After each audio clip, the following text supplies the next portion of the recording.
You can't hear me because I shut myself off because I was expecting Brian to show up and talk to me. That's why you couldn't hear me. Hello, Wigs, and everybody else. Thank you. Welcome in. I was saying that we do have some raft going on later tonight. I do not miss Bruce. For those who don't know who Bruce is a dick, and he will show up undoubtedly once we get into raft after the podcast. I'm still waiting for Brian to show up. Brian's running a little bit late. Tuesdays are very hectic days for him.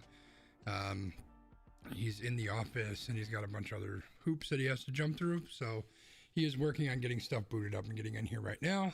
Emily, hello, welcome in. Happy Tuesday, Emily. How are you doing? I do have my joke ready, so I'm using this time beneficially. So I got the joke and I got my thing, my drop picked out, so I'm ready to go. As soon as B gets here, we'll be good to go. Oh man, how's everybody's weekend? Is everybody staying warm? It's freaking cold out here. I don't know about where everybody else is, but it's freaking cold here.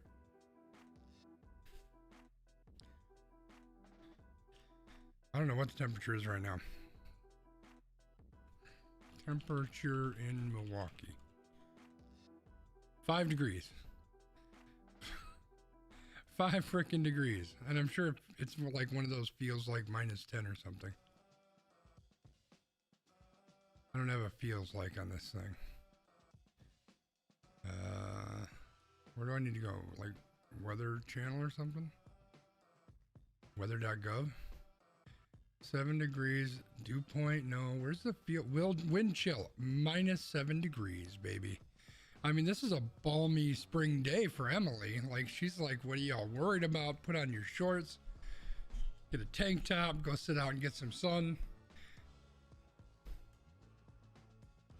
It's 33 in Montana. Well, you know, welcome to it, I guess. Currently 1 here and feels like the feel of -9. Yeah, it's freaking cold. I ran outside to take my garbage out to the garage. And then I had to close my back gate because it was open, and it was a little bit chilly, but not as cold as I expected to be. Oddly, I was out there in flip-flops because that's what I do.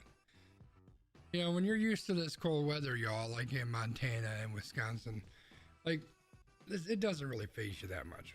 Of course, I also wasn't out there for 12 minutes or something. It's a quick run. Well, not so quick. Walk, a slow walk. A meander, if you will. I hear B. B must be here. Oh yeah. Hey, there he is, everybody. We do not use coats either. What even is a coat? I don't even know what that is. I don't know what you people are talking about. I was heard that we can't teach people about coats because that makes people who don't have coats feel guilty. Oh boy. B's up on it again. It's going to be a good podcast, y'all. I was telling the folks, I got my joke ready. I got everything ready. So as soon as you're good, we can dive right in. I mean, I was able to make the podcast, so that's exciting. Hey, we're happy to have you. Even Wiggs is happy you're here. Kind of. Well, you know, that's debatable, but... Hit record. That's a good point. Let's start recording. Thanks, Wiggs. Why don't we dive right into it, B? What do you say? We got some new Apex to get to today? No, we're playing Raft, but I like to start this right at 7 so that we can get the shit going right away, you know? So Let's dive in. All right, let's do it. What are we on? 66, right? 66. 66, all right. Hello and welcome to We Random, episode 66, recording live Tuesday, January 25th, 2022. This is a podcast where we talk about random stuff. I mean, it's right there in the title, y'all. You should be able to figure that out. But first, B, I got a question for you. If a child refuses to sleep during their nap time, are they guilty of resisting arrest? Resisting a rest? No? Yeah. More after this, everybody. Almost Qualified Productions. We're 3 beers in. Time for you to catch up.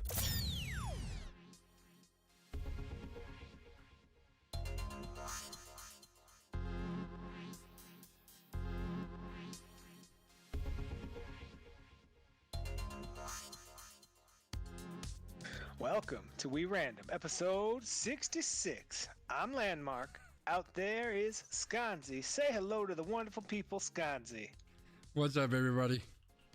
So tonight on We Random, as we always do, we are going to spin that wonderful wheel of doom. We are going to have a topic come up, and we are going to decide in that moment if we want to get mad online. Depending on the topic, it might be happy, it might be sad, we might be angry. We might say that we don't want to be divisive, but there might be people watching this podcast who want us to fail because of our viewpoints. But, you know, we might get into that, gentlemen, later. So, before we do that, do you have any wonderful words of wisdoms other than our favorite friend of the podcast, Mr. Rhythm, for our viewers, listeners, and otherwise loyal patrons before we get going today? You know, just like we were talking about before we kicked up the recording here, just stay warm out there, everybody. It's like 9,000 degrees below zero. Don't go outside, and no matter how badly you want to smoke a cigar, don't do it. You know who was outside right before this podcast? Me. Oh, B, that's a bad idea. Don't do that. I survived. Good. We're glad you survived. We're glad you're here. And we're going to spin this wheel and talk about some great stuff. Some great stuff like Toronto MH. This actually is some good stuff. Well, you know, okay, so here we go. Everybody, take a deep breath. This is probably our one story where we're not going to get mad online. All right. Toronto's long-awaited civilian-led mental health crisis response teams are set to take the streets in March. The city unveiled new details on its non-police mental health response effort, including a revised launch date in March for 2 of the 4 planned pilot teams, and it also included a plan asking for $8.5 million in funding to help these teams run. So what this is there's a community crisis support service team that is going to be the first of its kind in Toronto. This is similar to a story that we read a couple months ago about what they're doing in Colorado, where nurses and mental health support workers will be dispatched to specific calls instead of police officers when the call is about a person in crisis. So basically the way that Toronto is doing it is they've identified a couple of neighborhoods in the area that they feel like have the highest need for these people in crisis calls, and they will be testing this out to see how it goes. So this is already starting to happen in America, but our friends north of the border are getting on board too. So, as a thank you for getting on board with this, I would like to kindly ask the people of Canada to please send us Josh Limo so we can not have the dude who leaves his goal. But we're not going to talk about the Milwaukee Wave right now. Skanzi, what do you got on this topic? Boy, B's really hung up on this goalie for the Milwaukee Wave. I'm just saying. Hey, did you or did you not watch the game with me? I did, but I might have not paid that much of attention. I mean, there is also that. Yeah. I mean, at least it wasn't Aaron Rodgers. Anyway, more on that later. So I think this is great news. We've talked about this type of thing a number of times. Part of the reason it's on here is just because it's more good news, positive kind of news stuff. I think the next, first of all, I think it's great that we're seeing more things like this being implemented. I think that's important. You know, we've talked about this ad nauseum, but there's situations where police just are not the best recourse, right? Like if my heater stops working, I'm not going to call my dentist and say, hey, my heater's not working, right? Like they're going to say, oh, great, what the fuck you want me to do about it, right? So there's a lot of situations where police are not the right people to go and handle that situation. So putting these types of groups together, I think is fantastic. I think the next big leap and what the most important and next big revelation is going to be is how do they work? How are they working? Are we seeing results? Are we seeing people who are getting help versus people who are maybe getting arrested or getting, or worse, right? Beat up, hurt, shot, whatever the case may be. I think that's the next big thing that we need to see. I think it's great that we're starting to see more of these. It'll just be interesting to see if the results kind of match up with what we hope to see. Yeah, I agree. And I think, you know, in some ways, testing it out is really the only way that we're going to know, because obviously the more opportunities that we have for data in this situation, we can see, okay, so these are the calls that went well. These are the calls that didn't go well. What are some of the screening questions that a dispatcher might need to ask to determine who or what to send to a scene, right? Like, Right. because obviously at some point, if we're doing this, there could be a scene where one of these teams gets sent into an active situation where somebody has a weapon, and then what happens, right? So Yeah. are the dispatchers asking the question of like, have you seen this person have a weapon, or like other things that might indicate that this situation is going to escalate versus it being like, I'm thinking of something that's very specific to like Milwaukee, but oh, there's somebody panhandling in the middle of the median and we want them gone, right? Like, you don't need to send the police for that. You can send this response team and say, hey, like, what's going on? Why are you panhandling? How can we help you? Whatever. Right. And like, if that person doesn't really need that help, like, they can figure that out. But if that person literally does need that help, then the police officer's not going to be able to help them as much as a crisis response team might. Yeah. Yeah. I think it is a step in the right direction. My uneducated opinion, my unprofessional opinion, I should say. I think this is the direction that we need to go. And when we go back to all the calls to defund the police, which were taken way out of context, this is kind of the direction, right? We don't need as many police people if we are handling things with the right professionals. Although with some of the crime that's running rampant in our city, maybe you could argue we do need more police, but I'm spinning the wheel anyway, because we're keeping that as a more positive topic. And then speaking of positive, who is Cinema? This is old, not friend of the show, but we'll learn about her very quickly.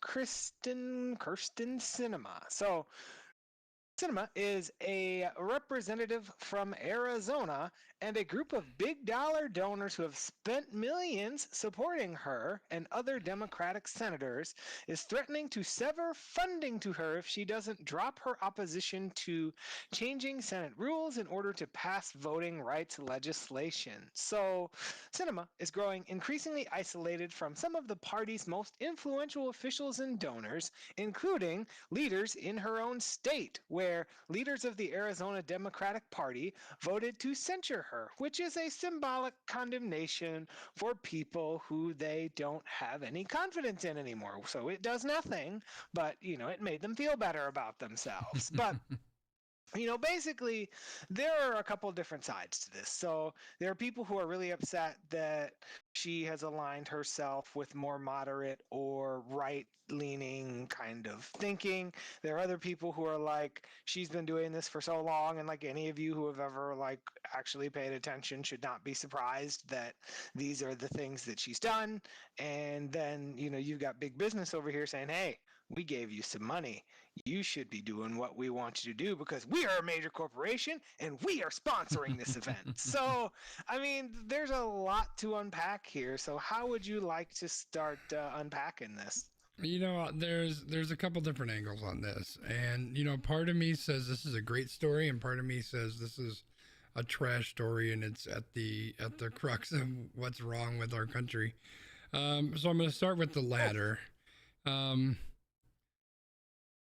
Like, I don't even know how to get into this. Like, where are we at as a country that the way our elected officials are held accountable is by the people who are funding them under the table saying, we're not going to give you money anymore? Like, how is it that money has, do you need any more proof that big business and money runs our country? Right? Like, that's it's ridiculous. Like, money should not be in politics in any way, shape, or form. And this is just another example of how corrupt and horrible our system is. Now, that said, I think it's kind of cool that the people with the purse strings are saying, hey, we supported you because we had similar ideals and similar beliefs and similar thoughts and ideas on the direction this country should go. Now, all of a sudden, you're changing your mind and you're not going the same direction. So why would we support you anymore? We're not going to. Like, the fact that somewhere in here they're talking about how they want her to pay back the money if she doesn't do what they supported her to do. Again, it kind of goes back and forth, right? It's horrible that this is our system. But when you see somebody who has basically give me all the money and I'll do whatever you want. And then they turn around and say, yeah, fuck you. I got your money. I'm going to do what I want. It's at least nice to see somebody come around and saying, whoa, wait a second. We're not okay with that. Yeah, I mean, like, the way that this hits me is and again, not a professional, almost qualified podcaster here, but a lot of these races, like, you have to meet a specific funding level to even be able to, like, be in the race and, like, all of these different things, right? Yeah. So going back to your point, like, money is 100% like the thing that these people care about. How much funding do you have? How many commercials can you run? How many businesses can you get to support you? And people will say, oh, I got the vote of this business or these people or this thing, right? So of course, there's always major corporations in the background, like from, this person to Delta Airlines leaning on the CDC to get them to change guidelines, from businesses, when Donald Trump was president, like trying to lean on him to like cut down on, immigration and having people come over here on visas to take jobs away from Americans and all of that, right? So this is the way that our culture is, and it's kind of just continuing to perpetuate itself. And I think I don't like it. I don't think it's good, but we're going to see as much of this on one side of the aisle as we are the other, because they're all complicit in who is funding them and what that means. Yeah, we're wading around in a whole fucking swamp of shit. And we just found that one little bubbler of clean water, and it kind of feels good. Emily mentions that in the new Jurassic Park movie, the dinosaurs were sponsored by businesses in order to get their names in the new genetic dinosaurs, and we should force senators to represent their donors in the same way. I'm going to take it a step further, Emily. If you have ever watched a NASCAR race, I think that senators, anybody in Congress, they have to wear an outfit that has decals of every sponsor, everyone that's paying them. And it has to be, what's the word I'm looking for? Like the size of it has to be representative of how big their donor is. So, you're going to have all these senators walking down the halls of the Capitol. They have to have an entourage like they're a fucking rap group, because they're holding giant signs that say Verizon or Pepsi or Johnson & Johnson, because that's how big it would be representative to, Landmark, which is like maybe a little name on the thing here. Right. But see, what's going to happen there is then you're going to piss off big business, because all of a sudden, Coca-Cola, who is supposed to be all about empowerment and voter rights and whatever, and here's, Marjorie Taylor Greene or like some rando that is voting against voter rights, and there they go with their big old Coca-Cola sticker, because their local Coca-Cola plant, signed off on them as the candidate in their area. But that's exactly what it should be. If you're spending shady money to support shady people, it should be known. It shouldn't be like one website and one reporter who puts out a list of, hey, by the way, this is what, like, that's not what this should be. If you are a dirty company throwing dirty money at dirty ideas and dirty votes, you should be known. It's just that simple. Now, let's be honest. Vast majority of people aren't going to give a shit anyway, because I want my fucking Big Mac, and I don't care if McDonald's is funding lobbyists for X, Y, and Z, but, it'd be a start in the right direction at least. Yeah, it's just funny because, like, I opened Twitter this morning and literally, like, the first 4 trends were boycott this, boycott that, boycott this. Yeah. Like, everybody's wanting to boycott something when, in reality, they just want to complain. Pretty much. So what are we complaining about now? What are we getting mad about? I don't know how you pronounce this. Thedacare? Oh! This was big news. This is exciting. I called it Thedacare, so that's Thedacare it is. All right. So, Thedacare, whoever they are the Wee Random. The Wee Random Dick of the Week. Yes, sir. So, I thought about giving this to Aaron Rodgers if he came up, but we're going to talk about these people. He's getting it too. Because a judge, literally a judge, in Wisconsin, of course, because Wisconsin, granted Thedacare a temporary restraining order in a dispute with Ascension, Wisconsin. ThedaCare filed for a temporary injunction against Ascension, saying that it would cause the company harm by recruiting a majority of ThedaCare's comprehensive stroke team. So, 7 of the 11 members of the team at ThedaCare have now accepted positions with Ascension, Wisconsin to work at St. Elizabeth Hospital. One of the employees at ThedaCare, once they received an offer, took that offer to ThedaCare and said, "Are you willing to match this?" To which ThedaCare said, "No." Then, after these other employees heard about this offer, they all applied to Ascension too. And Ascension, being a company where major corporations are sponsoring this event, hired them. And then ThedaCare went to court and said, "You're hurting our community, Ascension. You know that this is wrong. You recruited our employees and you're harming us and the community." And this judge was like, "Well, you guys need to figure this out." And then on Monday, they didn't figure it out. So the judge lifted the injunction, and ThedaCare is now without 7 of its employees. Yeah, so let me in layman's terms kind of how this thing went down. So Wisconsin is an at-will state, right?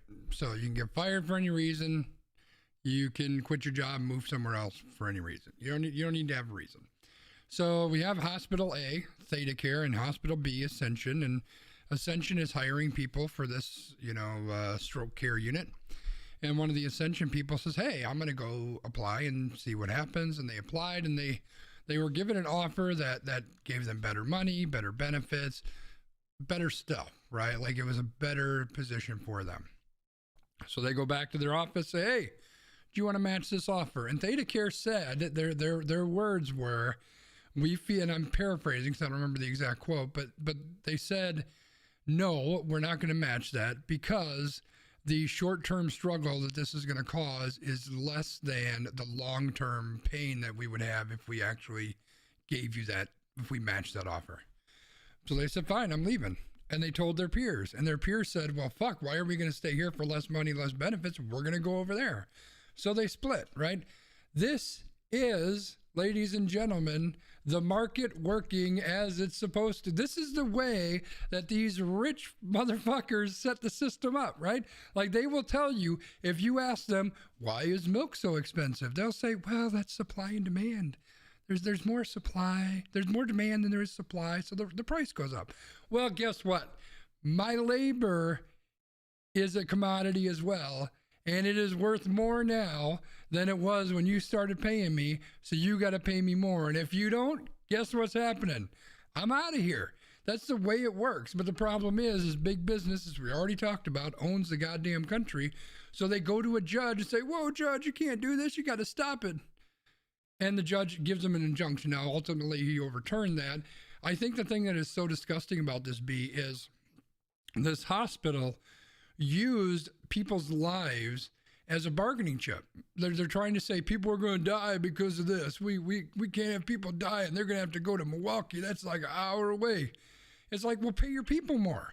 Like you're trying to blame these 7 people and this other hospital, right, like they're the bad guys because they're paying a better rate, when the whole problem is you're a cheap motherfucker. You don't want to pay them what they're worth, because clearly they're worth that if the other people are paying them that, right? So you're trying to cheap out on it, and when they call your bluff and say we're leaving, now you're freaking out about it. You are an asshole of the week, and next week, and the week after that of the week.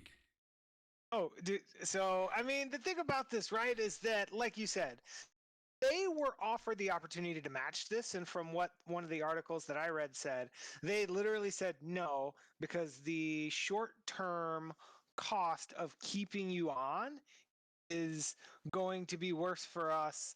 Like, we're just not going to do it, basically, is what they said. Right. Yeah. Yeah. Like, it was just terrible. And I feel, okay, there you are. For a minute you froze and I was like, no. So I just started like vamping, but now that I know that we're back, like that's the part about this, is that they had their chance. They said no. So they've lost it. And the thing that like kills me is that this judge was like, "Well, we're going to give you all a chance to figure it out." Because this company is saying, "Oh, well, Ascension owes us money because they're taking our employees." No! You had the opportunity to match this offer, which is not something that they could have or should have given you. But they did, and then you said no, so that's on you, man. Like, again, everybody wants to talk about the free market and inflation and let the market do what it wants, but only when it benefits me. Well, Like, and here's no, the that's thing. not Let's how let's this keep in works. mind, 2 weeks notice is a courtesy. It's not a require. Right. You don't have to give 2 weeks notice. You also don't have to show up and ask your employer if they'll match an offer that you got, right?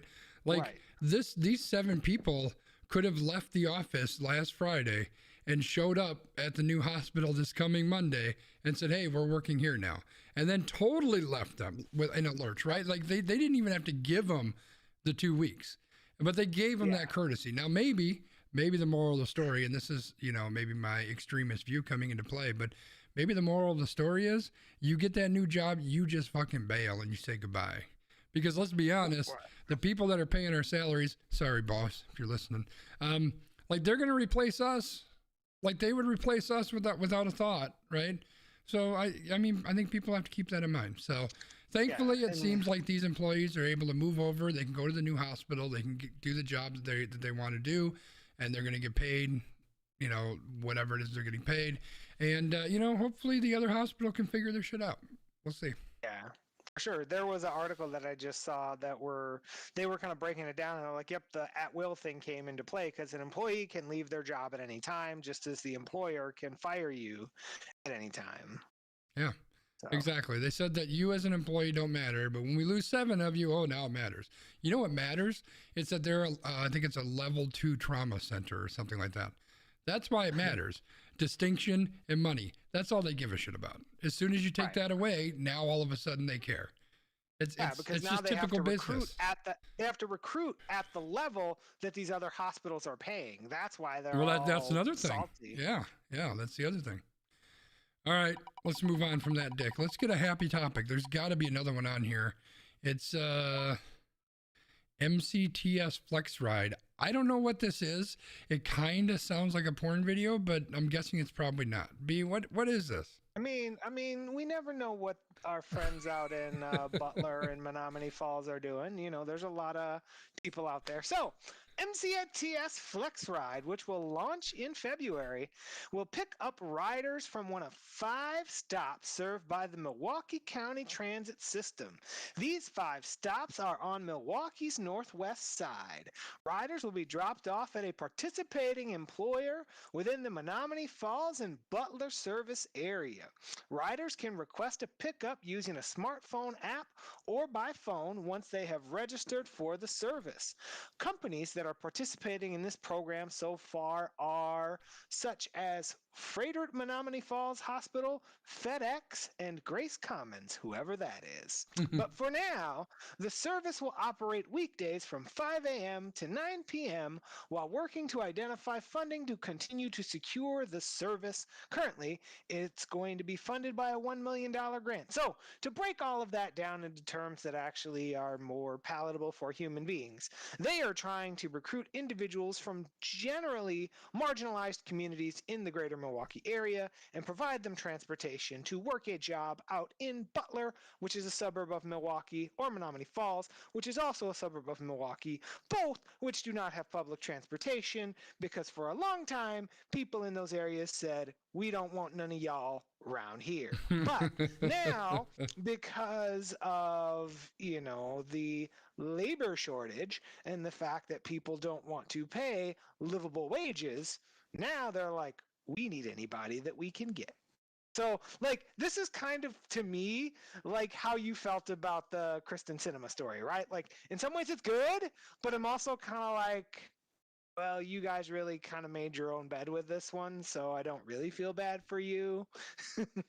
Yeah, I guess the way that I would look at this is, oh, hey, Max Headroom's back. He was gone the whole thing, and now he's back. Yeah, I guess you can look at this a couple different ways, right? Like part of it is that the one thing that kind of feels a little bit off to me is this is some sort of a like a program that's tied to specific employers, right? So specific companies that they're busing these people to. And yet they're going to charge these people $3 for a one-way ride. Eventually, it starts at $1.50. if you think about it like that, though, that's a pretty common bus fare versus if you're Ubering that, that's $40 one way. Okay, Like so that's the lens that I took on it as someone who uses public transportation. So as an example, from where I live, town redacted, to my employer, name redacted. It's like 35 bucks one way. But if I were to a take a day? bus, yeah, per day. Jesus fucking Christ. No, like one way, not even both ways. Wait, one way. you pay like $70 a day just to ride the bus? No, that's for if I wanted to Uber. Oh, I'm talking about a bus. No, but I'm giving you the price comparison. Because if you were to say I'm going to Uber to work, it's going to cost you like $40 one way. As to where like this, you're paying $3 one way. Well, sure, but my point is you've got businesses who build their business in an area of town where they can't recruit enough people to come work for them. And the response to that is, oh, well, we'll make it so that you can get here, but it's going to cost you $6 a day to do it. Like, what? Like, fuck you. Like, okay, I get it. I understand it's nice for the employees that it opens up an opportunity for them, right? Like I worked in an area that's, 30 minutes outside of the city, give or take, 20 minutes outside the city. And we had a lot of people from in the city who would come out there. And there was a lot of times that people that were working for me didn't understand, or they struggled being able to get to work, right? I understand that. I get that. I don't know. The whole fact that there's still a fee on that just kind of rubbed me the wrong way. But the long and short of it is, looking at it from the employee perspective, like it opens up opportunities for people to get work. And I think that that's a good thing. Right. Yeah, that like I said, that's why I said that there's the good and the bad, because and I know individuals who live in some of these more, and I guess to break it down for those of you who might not know the demographics of Milwaukee, like, Skanzi and I do, the areas that they're recruiting from are generally lower socioeconomic areas. The areas that these businesses in are definitely our higher socioeconomic areas. So people who live there generally, in theory, might have more money, more disposable income, might not necessarily be willing to work at a job that's going to pay them $10 an hour versus, someone from these other areas where they live in a food desert and there's really no jobs in their local area that pay more than $8 an hour, right? Like, this is the kind of cycle that we've gotten ourselves into here in the United States. Yeah, I think there's some positive to this. I also think that there's some dirty, negative, horrible shit to this, but I'd have to think through it more, and I ain't got time, so I'm spinning the wheel instead. 2022, baby.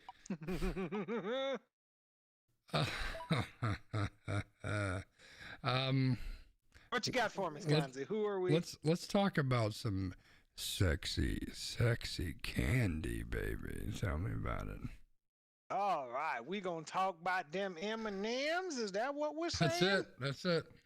All right. Well, unfortunately, we are going to disappoint friend of the show, Tucker Carlson, because we're going to talk about the M&Ms. So, what we have learned is that the M&M company, Mars, has announced that its iconic M&M characters will be reimagined and redesigned in order to promote, quote, a more dynamic and progressive world. So what this means is that M&M promises to use the power of fun to include everyone, with a goal of increasing the sense of belonging for people around the world by 2025. So to do that, they are refreshing the brand of their caricature M&Ms, such as having a modern take on the look of the green M&M, who is going to swap out their heeled go-go boots for sneakers. They will also have the green and brown M&Ms begin to foster a friendly relationship to act as a force supporting women. The red M&M will stop being a bully and will be kinder to other M&Ms, and the orange Eminem will, quote, embrace his true self, worries and all, to be in solidarity with the more anxious Gen Z. So, Mars said that they will begin to use imagery of all different shapes and sizes for M&Ms rather than one body size, and they will no longer ascribe prefixes to their M&Ms. So there are people who are mad online about this because apparently some people want their M&Ms to be I don't know that I want to use the word, Sconzi. Do you want to use the word? Do you know the word that I'm going for? I don't know. You should use it. So someone said that they want their M&Ms to be fuckable, and I am like, what? I don't understand. So, Sconzi, what are your thoughts on this? How do you feel? Does this resonate with you? Does this not resonate with you? What's your gut feel on this one? Yeah, so I'm struggling to put into words exactly how I feel. So I figure I'm going to borrow some words from a very intelligent individual who said, quote, M&Ms will not be satisfied until every last cartoon character is deeply unappealing and totally androgynous.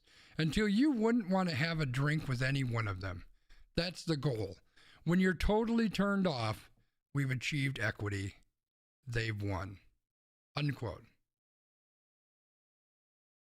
Tucker Carlson might be the dumbest motherfucker on the planet. You know that? What the fuck is he talking about? Like, who wants to have sex with an M&M? An animated candy, for God's sake. What the hell is this guy talking about, B? I don't get it. Drop. I need it. Which one? That one? The Wii Random. Oh, well, that, sure. The week. This one? The singing guy. Suck. Oh, the singing guy.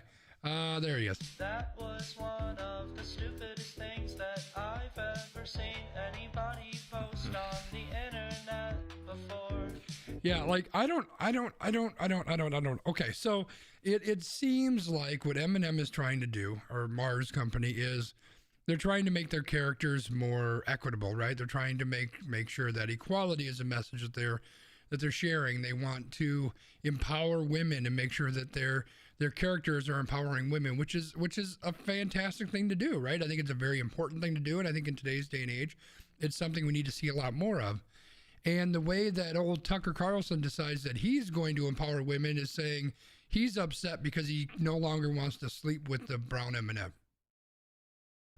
Right. Like, and I listened to Trevor Noah talk about this, and obviously Trevor Noah and Tucker Carlson are kind of on two different sides of the political spectrum, right? But one of the things that Trevor was saying is he's like, sure, fine. Like, he's like, I've never looked at an M&M and had any type of thoughts or feelings about its appearance or what it's doing. Like, I don't see myself in an M&M. So if they want to do this, fine. Like, how many people really see themselves in an M&M?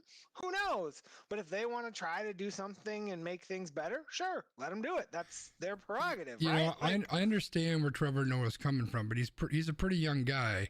I don't think that he knows the sex appeal of the California raisins. Oh my God, let me tell you about them. I don't get it. Tucker Carlson is so stupid. I got nothing more to say. Like, it's so dumb. We need to play the Joe Biden. Did you see Joe Biden? He's a stupid son of a bitch. I got a message from Joe today. He sent it to me. He's like, dude, you need to add this sound to the thing. So I'm like, do. All right. Yes. All right. Yes, we need that on the podcast. We gotta make it on the posted note. I did spin the wheel, but before we move on, we've got Wiggs saying a company is trying to move into today's world. They understand this will help them with some people and hurt them with others. If they are okay with this, shut the fuck up. I mean, that's fair.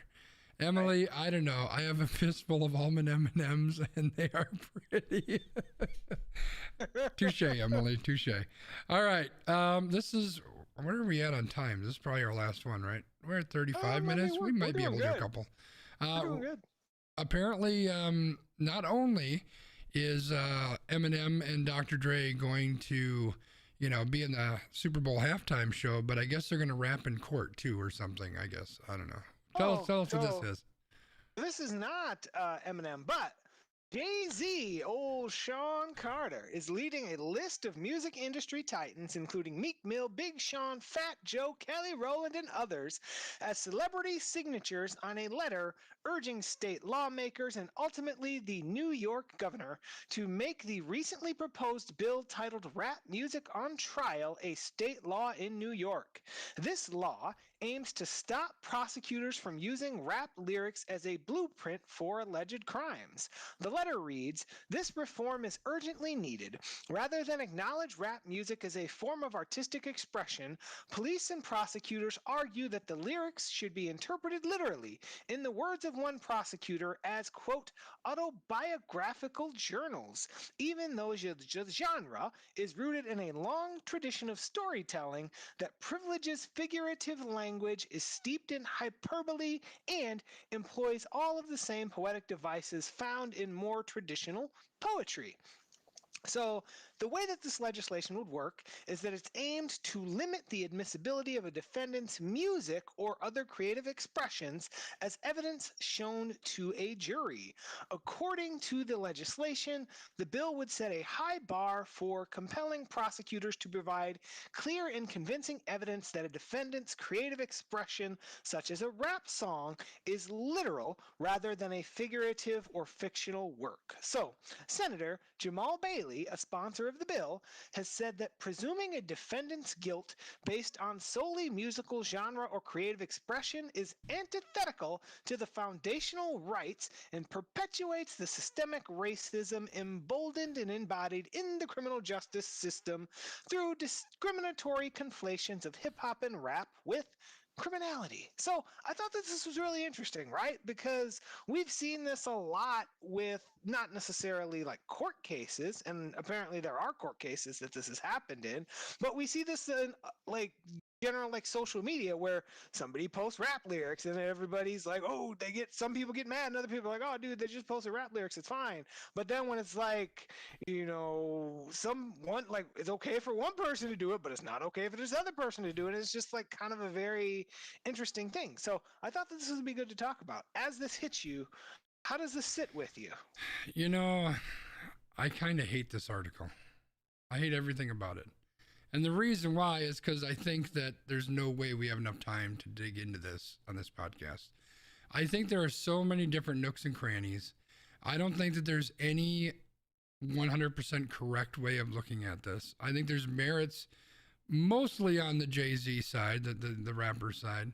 I think that there's there were plenty of social media posts that you saw people who stormed the Capitol on January 6th saying, horrendous, horrible shit. And you could argue that helps to explain their mindset and where they're at, right? I also know we all know that there's plenty of people in the rap genre and certainly in every other genre of music who are people who you wouldn't want dating your sister, right? They do horrible, some of these people have done horrible things. They've been involved in horrible things. It's not to say all of them are. They certainly aren't. It's not to say that everybody who writes something is doing that, right? It's not like Stephen King is on trial every time somebody gets murdered in Derry, Maine, because he mustn't, I don't even know if Derry's a real place, but in the entire state of Maine, it's not like he gets hauled into court because he probably wrote a story about it. So, I don't know. I don't know exactly where I fall onto this one. I think that it's such a slippery slope, though. That's the part, is because you don't know what's fiction and what's real, right? Is Eminem out there beating up gay people? He sings songs about that. I don't know if he is or not. I don't think he is. I think he probably would have gotten in trouble if he did that. But does the fact that he writes about it so much and raps about it so much, what is his mindset? Do you look at that and say, well, this is somebody who has, a homophobic mindset? I don't know, maybe not. How much of it is just art? How much of it is just, them putting some sort of thoughts down that maybe they have, maybe they don't? I don't know. And I think the problem is nobody really knows. And in a court of law, everything is really supposed to be fact-based. And I think that's where it gets super, super fuzzy to me. Yep. I think you could probably look at things one way, but not the other, right? I think you can look at things one way and say, hey, X person did Y horrible thing. And if you look backwards, they were writing about this and thinking about this. I don't think that you can say X person wrote about Y horrible thing, and then these many years later they did this thing. So, you know, maybe they did this thing, right? I'm getting my things mixed up. They wrote about this, and so now all of it is look at that's obviously how they thought the whole time. I don't think you can kind of do it in reverse that way, and I think that's the issue. Yeah, and I think that's what this is getting at, because there was a case that I was reading about, I think in like California, where there was a rapper who like wrote a song that was like a beef song about some dude, and like they tried to use that against him in a court case, even though like the dude that he was beefing with wasn't at the crime that apparently was being testified. But they were like, see, in this song, he talked about having this gun and like putting somebody in his trunk. So it's obvious that he would have done this here too, right? Like they tried to kind of use that. Well, I think back to, you know, I used to listen to a lot of Eazy-E and Dr. Dre, and for a while they really didn't like each other. And so there was like album after album after album where they're just talking about how, you know, me and my boys are going to show up and we're going to shoot you down and whatever. Well, like what would have happened if one of them got shot down? Like, you kind of have to wonder, like, was there something more to those lyrics? I mean, Tupac got shot down, and I don't know if they ever found who it was, but apparently it was the belief is that it was some sort of, you know, rapper gang battle thing. Like, I don't know, and that's what makes it kind of hazy, right? Is because I think that at times there is truth to this, right? Like it's rare that people are writing this shit completely fictionally. There's some truth to this stuff, but how much of that truth is legitimate enough to put into a court of law? And that's where I think I don't know that you can do that. And they use the example of like the, you know, shot a man in Reno to watch him die lyric, right? Like nobody is pulling Johnny Cash into court when somebody dies in Reno, right? Like nobody is pulling, you know, whatever country music person into court when somebody's car gets lit on fire because they're mad at their boyfriend, right? Like that kind of thing. So that's the kind of comparisons that they're making, is like people are singling out rap music where like these other songs, some still have this type of content, but folks don't get singled out in the same way. Yeah, and I think that the other angle to that too, and this may make me sound like an asshole, and I'm sure this is the kind of what the opposite side is saying, but you don't really have this epidemic of country music stars actually shooting at each other, right? Like that's not an issue. Like Slayer isn't driving by the Anthrax house with a submachine gun. You know what I mean? Like there's legitimately stuff in the rap world where this stuff happens. So I think I don't like that example, because I think that's more of an apples and oranges comparison. Now again, I don't know that it's legitimate this stuff should be used in court, but I also don't think comparing it to Johnny Cash is exactly a legitimate argument. Well, and that was the thing, though. Like, it's a song, and they're like, that's kind of how they're looking at it. I don't know whether that's right or wrong, but that was just one of the comparisons that was made. Yeah, it's a horrible comparison. But all right, let's go ahead and spin. Do we have time for a spin? We got time for a spin. We'll do one more spin, unless you want to talk about, you know, your best friend. Or do we want to talk about Tesla? I mean, I don't know. We're probably just gonna argue about this one again. we gotta talk about your best friend.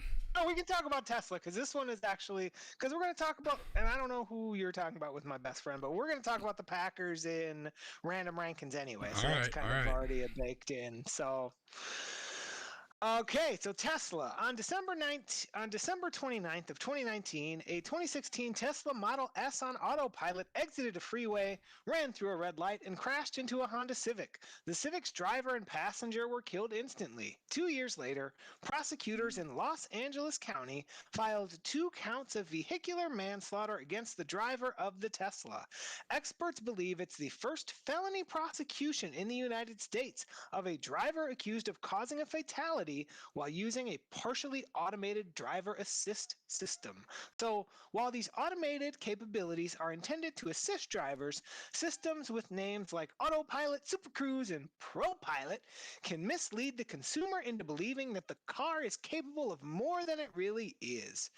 So, while the fully autonomous cars are being tested on public roads, automakers, technology companies, organizations that set engineering standards, and all these other people have failed to make it clear to the public, and in most cases to each other, what technical differences are and who is subject to legal liability when people are injured or killed. So I thought that this was interesting because I don't know, like we've touched on some of this stuff. And again, this is something that is totally like near and dear to my heart as someone who will never drive because, being blind. But I don't know. This is kind of interesting. So this person is being charged because they did not take control back of their car and stop it from running this light and killing people. Yeah, so this is a really easy one for me. Like, Yeah. he's at fault. End of story. Right. Like Yeah. that's it. There's no other story. Like, this is not an autonomous car. This is not a car that drives yourself. Despite the horribly named assist model, the autopilot, which just chalked that up to one more thing that Elon Musk has fucked up in his life that still made him a billionaire. You still have to control the car. Like my car will pretty much drive itself. I don't have a Tesla, but it has lane assist, so it'll make sure that it's in the lane. It's got adaptive cruise control, so it'll slow down if I'm on cruise control, someone's in front of me. It will it'll automatically brake if somebody brakes in front of me or something like that, right? So it'll pretty much drive itself in a lot of ways. Now, obviously, the Tesla will do a little bit more, but you are still responsible. You still have to be in charge. And part of the problem, I think, with these assist technologies, as great as they can be, is that I think it lends itself to people who aren't going to be paying attention, who just kind of let the thing do what it needs to do, and they're not paying attention. They're on their phone or they're doing whatever they need to do. That's a problem because people still need to be, in control. You are still responsible. This is just an assist that the car is giving you.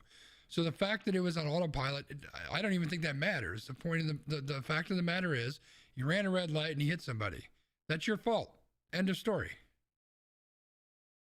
Yeah, and that's pretty much I think where it comes down to, like, that personal responsibility piece. Like, yes, this car is built to help you, but it's not, like you said, it's not a fully autonomous vehicle that you can just set it and forget it. Yeah, I think the most interesting part of what this trial will be isn't whether or not this guy is at fault, because I think from a legal standpoint, they're going to say that he's at fault, but I think the argument from him and his lawyers or his legal team is going to be it's Tesla's fault because of X, Y, and Z, right? Probably they'll use the name autopilot. They'll use the commercials against them, the advertising, all these things that Tesla puts out there, because let's be honest, they pretty much advertise this as you don't need to drive, it'll take care of it. And so I think that's where their angle is going to be, is that Tesla built up this false sense of security, and that's why he's not responsible. But in my mind, you're 100% responsible. And I think the problem is that this could put a detriment to autonomous vehicles, which this wasn't necessarily. Like, maybe the autonomous pieces that it's supposed to have were malfunctioning. But the other thing is, and I'm going to kind of go off on a tangent a little bit, but when you think about how many car crashes and everything happen today as it is, autonomous cars, most likely, and I don't have the numbers to back this up just yet, although when I did a paper on this in my master's program, I did have the numbers, but autonomous vehicles were far and away safer than people in cars. They're just safer, they're better drivers, they do things better. The problem is, it's a whole lot easier for people to wrap their brain around, hey, this guy is an asshole because he was driving and he ran a red light and killed somebody, than it is for them to wrap their head around, hey, the computer was driving and it ran a red light and killed somebody. Like, one of them is, okay, that's tragic, you messed up, you need to go to prison. The other one is like, oh my God, end of the world, we need to shut down every computer ever. And they're not on a level playing ground, and that's part of the problem, right? Like you Yeah. almost have to get these to 100% perfection before people will be okay with it. And it's never going to be 100% perfection. No, it's not. And that's the variable, right? Because again, non-driver here, but pedestrian. And it's kind of one of those things where when you have two drivers, like you have two very independent variables that are happening. So as a computer, like the computer is written on if-then statements. If blank is within X number of feet of me, I do this. If they are not within X number of feet of me, I do that. If I sense this color of light, I do this. As to where random drivey, dude over here, like you're coming this way, you're turning, you like see that they're gonna come, they're still like 300 yards away, the light is turning yellow, you know they're running that light even though they're not gonna make the light, so Right. you wait to turn, and then they blow the light anyway, and then they honk at you because you waited to turn because you knew they were gonna fucking blow the light. Right. That also Yeah. happened this morning. True story. Yeah, that makes But sense. it's like there's too many variables, and that's I think also what makes it hard. Well, the Because you crazy can thing program is, the computer as much as you want, but the computer's not going to realize the dude that's 300 feet away is still going to blow the light. well, and there's two things. So one, you would be amazed at how well the programming can do to figure all that stuff out. And two, that's also part of the problem why they'll never be 100%, right? Because the horribly unpredictable, terrible drivers on the road are people who are going to do unpredictable things. So Yep. Wig says with new technology, having and keeping a license needs to be reviewed. I agree with that. So there's a couple things that my car does. And the second one I might be making up, but I don't think I am. So one of the things is if I've got it on the lane assist, and even if I don't, even if I just have it on the, nudge me over if I'm getting over too far, if I'm not holding onto the wheel after a certain amount of time, or if it doesn't notice that I'm steering the car, it starts to alert me. Hey, you need to steer this car. I don't know what the end result is, because if it ever does that, I make sure that I move the wheel so it knows I'm alive. And the second one is, I believe it watches my eyes, and if it looks like I'm getting tired, not like my eyes are getting drowsy or whatever, it gives me notifications on that too. So I think those are the kind of things that we need to build into these systems to make sure, like, dude, you've been looking at your fucking phone for 10 minutes. I'm shutting the car off. We're pulling over at a safe spot, and until you can pay attention, I'm not driving anymore. Now, obviously, that's a really extreme way of doing this, but I think that something like that is what we're going to need to get to, so that people are actually paying attention when they need to. Anyway, I went off on a tangent. This is an area that I'm super passionate about, because I feel like it's something that will save a whole bunch of lives, but it's going to come probably 50 years later than it should, because people are stuck in their dumbass ways, and because people are idiots, and it irritates me. Well, there is that. Now, So with it's that, time. it's time for Brian's favorite part of the podcast. Random rankings. B, what are we talking about on the rankings this week? So on the rankings, we can go a couple different ways. First, we are going to continue our gambling degenerate segment, because you may not want the scoins, but you've got the scoins and you got to spend them. And then we can flex this topic. We can either talk about habits that the pandemic changed for you, or we can talk about the elimination of our Green Bay Packers. So I'll let you sit on that one and decide, but we will recap quickly how we did in the divisional round. So for me, I was lucky to have any scoins left, because I didn't get either of my scoin settings in Bengals Titans. I didn't get either of my scoin settings in 49ers Packers. I did get my 10 scoins on the Rams. I also got my 10 scoins on the Chiefs and 10 scoins on the over. So I have a total of 60 scoins going into the championship weekend. Sconzi, on the other hand, get his scoins on Cincinnati, got his scoins on the under. He as well did not get any scoins on 49ers Packers. Did get the scoins on the Rams. Unfortunately, did not get the scoins on Buffalo. Still a wonderful pick. Because the NFL So- overtime is stupid. So Sconzi has 100 scoins for the championship weekend, and we can't forget about Old Man Wiggum, who he may not have wanted the points, he may not have needed the points, but he definitely needed the points because he bet 200 scoins on the Packers and came up with exactly 0. All right, B, what do you got for the championship games? Because I didn't do that yet, so I need a second to figure it out. The championship games, as I said, I have 60 scoins to spend. So Bengals and Chiefs. The Chiefs are a 7-point favorite, and the over-under is 54.5. So not 55, but 54.5. But I am going to take 40 of my scoins and I'm putting them on the Chiefs, baby, because I know that Sconzi is taking Joe Burrow. And I don't have anything against Joe Burrow, but after watching the Chiefs, I think that they are going to get it done. So I'm putting 40 there. I'm also putting 10 on the over because I like points. Everybody likes points. We want some points to be scored. And if we look at this 49ers-Rams game, there ain't going to be no points in this game. Rams are 3.5-point favorites with an over-under of 46.5. I am putting my minimum 10 scoins on the Rams because I have to spend at least 10 scoins on this game. So I'm going there. That's my 60 scoins. I may not be able to play the Super Bowl if I don't get this right. So I guess we'll see. But that's what I got. What do you have for us today, Sconzi? You know, in the grand scheme of things, I've picked very, very well. My scoins don't look amazing, mainly because I put 80 on the Packers game, but I picked really, really well. I'm going to do it easy. I'm putting 50 scoins on each game. I'm doing 50 on each.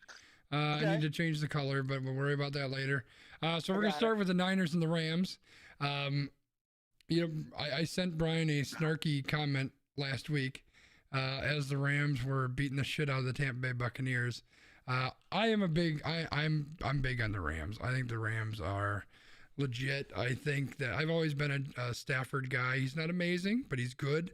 And I think he's always kind of gotten the shaft playing for the freaking Lions, who are garbage. And that defense, the LA defense, is just insane. So yeah, I'm going with the Rams.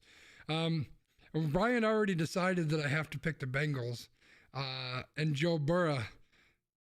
So I'm picking picking the Bengals and Joe Burrow. I'm not going against my boy, Joe Burrow. I'm taking him all the way. Good old Joe Burrow. I'm taking him and Jamar Chase. They're going to put up 78 points among the two of them, and they're going to beat the Chiefs, and they're going to the Super Bowl, baby. That's what I'm going with. All right.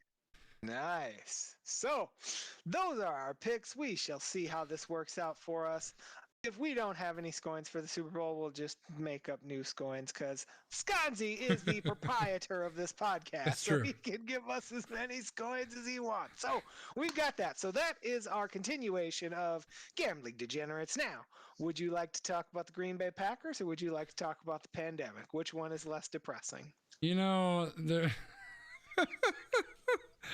that's like a literal coin toss. You know what? I think I can find more positive things about the pandemic than I can the Packers. So let's talk about the pandemic. Oh, God. So I agree. And, the thing about the Packers, so just to give you a heads up, loyal viewers and loyal listeners, we did put the Packers on the wheel, but there's really not a whole lot that we can say about this game, right? Like, we have to kind of wait to see how all of this drama plays out. So we're going to give you and ourselves a pass on this one. Before we move forward, though, I have to say 2 words about the Packers. Aaron Rodgers, the wee random dick of the week. All right, let's move on. All right. So there is an article from BuzzFeed about habits that the pandemic changed. So it's pretty wild to think that it's been almost 2 years since COVID became a global pandemic and disrupted many aspects in our lives. Sconzi and I will talk about some of the habits and things that have changed for us. So there was a thread on Reddit where people just like randomly listed things. I think there's like a list of 21 things. So we're not going to go through and like rank that list because they all don't apply to us. But if we want to pick something from that that list, we can. And I just thought that this would be a good topic of conversation and hopefully a positive topic of conversation, because I'm not necessarily in the like mood or mindset to just be like, I hate everything, but more like, here are things that have like fundamentally changed for me. So I will start. Okay. And I will be completely honest. So, one of the things that really changed for me in pandemic life is really understanding and appreciating the value of the work life balance. Because we've always talked about far before the pandemic, oh, make sure you have a work life balance, blah, blah, blah, blah, blah, blah, blah, blah, blah. But working during a pandemic, like, realizing that I can be productive in my time in the office, whether I'm actually in a physical office or in this office that I am currently inhabiting.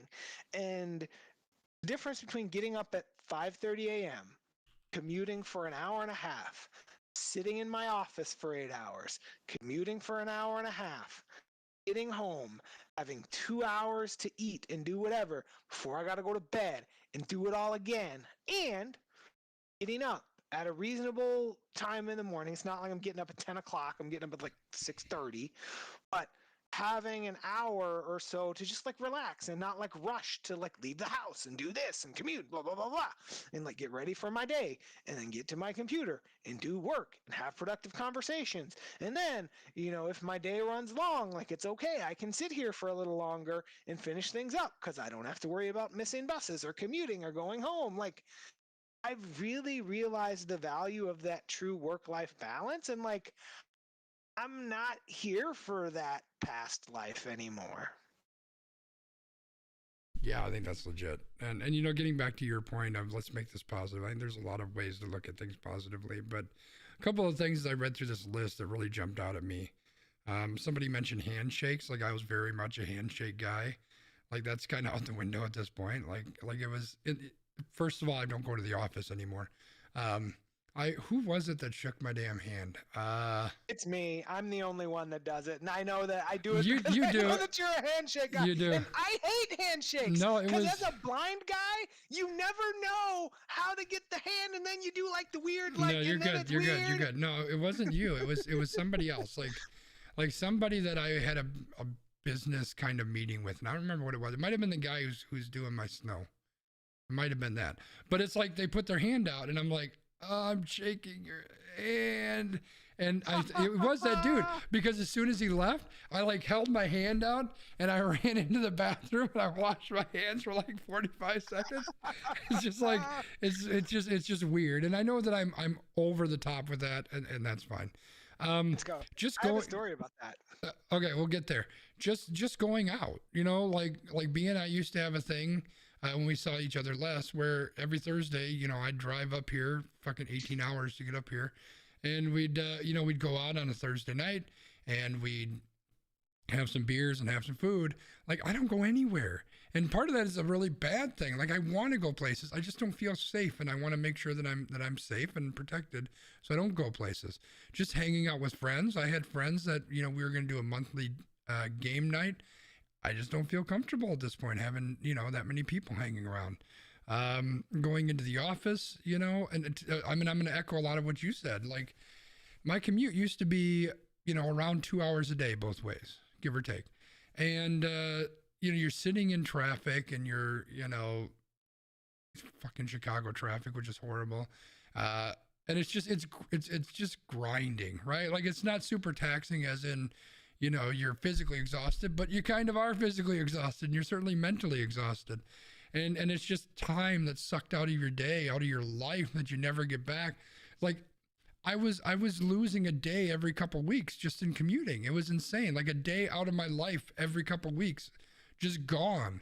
It's insane. And so, I've really grown to appreciate, working from home and having some of that flexibility. And, like today, I had a half-hour break between meetings, and I used that time to gather up my garbage and go outside into the 12,000 degree below zero temperature and throw my garbage and my recycling away, and then come back in and get back to work, right? I could take those 5 minutes without much of an issue and get something done that's just one less thing I need to do after I'm done working. And the flexibility is super, super important. Like I legit never want to work in an office again. I just have no interest. So there's a lot of those things that I've really found the way that my life has changed for the better. And we've talked a lot on this podcast about the quote unquote great resignation. And I think these are the types of things that have really driven that, where people have found their happy place. Or on the flip side, people who work in, in customer facing roles, and they have to put up with all these assholes who are yelling and screaming and bitching about stuff like, you don't have food and I don't want to wear a mask and you're a racist and whatever's going on. And these people are just like, I don't want to put up with that crap anymore. And I think that people are really using this time very introspectively to kind of look at what they do and do not like about their life, and they're starting to put those things into play. And I know that it absolutely has impacted me in a lot of ways. A lot of the ways I mentioned, a lot of ones I didn't. And so this has been a very, very interesting couple of years as like my whole outlook on life has changed quite a bit. Yeah, I mean, one of the things that I think about too is somebody put on there like not just going anywhere you want whenever you want. And like I take a different spin on that, and not just doing everything for the sake of doing everything and being everywhere, right? Like I feel like before the pandemic, it's like we as human beings, especially considering that this is like the Milwaukee and like the Wisconsin culture, like especially in the summer, like every weekend there's somewhere to be, there's somewhere to go, there's somewhere to be seen. We got to be here, we got to be there, we got to go to the Brewers games, we got to go to the German Fest, we got to go to Summerfest, we got to go to State Fair. Like we got to be somewhere every single fucking day. And it's just like exhausting because like, sure, some of it's fun and like we want to do the things that are fun, but it's like the volume of it, like, and I'll be frank on this podcast, like we had this conversation about our Brewers season seats. Like we had a season seat holder plan, and eventually we were just like, look, like the commitment of this plan is just too much to what we actually want to do and what we're actually able to do and make feasible. And there were other things at play, like the dude being a total jerkhole to us, but like we just decided we're not going to do that, because if we want to go to a Brewers game, we're at the point where we can purchase tickets on a one-off basis and just go, and we can make that one-time commitment. Having that long-term commitment is just not something that fit into our life right now, right? And that's a huge decision that I think, had we not had this pandemic, I don't think that we would have had the resolve to make that decision. Yeah, I kind of just went chugging along. And I think, some people have just looked at this as a blip. It's just something that changed a couple of the things that I normally do. And I'm going to come out on the other side basically the same. And that's fine. No hate towards people that address it that way. But for me, a lot of things have come much more into clarity. And I'm taking steps in my personal life to do things that I probably should have done years and years ago and never did, but I'm working on doing now. And I think that's an important thing. And a lot of that is driven by these last couple of years. So yeah, a lot of interesting things. There's positives and negatives for sure. Right. Yeah. Like some of the other things on here are, anywhere with a crowd, and let's see, greeting strangers with a quick smile. Like for me, again, this is blind person logic, but I don't miss any of that, because if you're smiling at me from across the room, I can't see you. So then I'm a dick because I don't smile back because I can't see you. But now, everybody wearing a mask, you gotta like wave at me or say hello, and then I know that you're there. Right? So I think in some ways the pandemic has actually, this is another one. This is a good one. The pandemic has added so much more accessibility, because restaurants have had to move menus online. There's a lot of services that have had to move to online functions where people who need those accommodations, where they need to make text bigger, or they need a screen reader, or they need whatever, they can get that in the mode that they are used to, instead of having to go into a dark, dank restaurant and use their phone to take pictures of the menu. And then the waitress comes up and says, "Why are you on your phone? Are you ready to order?" I'm on my phone because guys, you got the light turned down to 1 watt in here, and I'm trying to read which burgers you got. Like, also a true story. I have lots of true stories, but those are the kind of things that I feel like have changed and evolved for me. And I think one of the other things that's changed and evolved for me is my general advocacy, because before I feel like I was very kind of like isolated in here's my house, here are my things, like I am isolated from these other things, so I don't need to be concerned with what's going on out there. But now I am concerned with a lot of the things that are going on in the outside world, even if I am isolated from some of them, and we use our voice on this podcast to speak up about some of the things that we feel are challenging and that need to be addressed. And obviously, may those things ever be addressed? Who knows? Maybe they won't be. But at least, like you said in a previous extra point, like maybe that was the timeout, but you're putting your voice out there, and that's really all we can do, because there was a time where I didn't do that. So I'm glad that I'm doing that now. Yeah, for sure. So Wiggum mentioned a huge bonus is school communication with parents, been increased in all aspects. And I'm going to plus up that one, and then we'll move on, probably get to the extra points. But I think that this has opened up avenues of communication. So I think so many of us, I say us, not me, but so many people are used to face-to-face communications all the time, right? Like, if I'm going to see somebody, I'm going to go visit them. And I think that being forced into this situation opened up some of those other forms of communication, whether it's texting more, emailing, or using FaceTime or Zoom, which clearly had a huge, business couple of years here.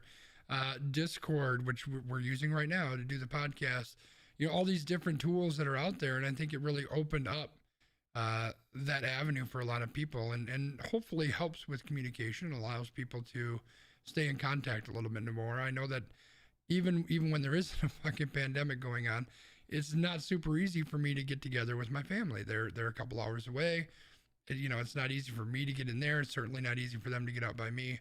So, we just boot up Discord or Zoom or something, and we just have a conversation, and it's kind of cool because it allows us to kind of close that gap some. So, B, you got a last word, or you want to just jump into your extra point? I mean, I pretty much used all of my extra point material here. you got no extra point? No.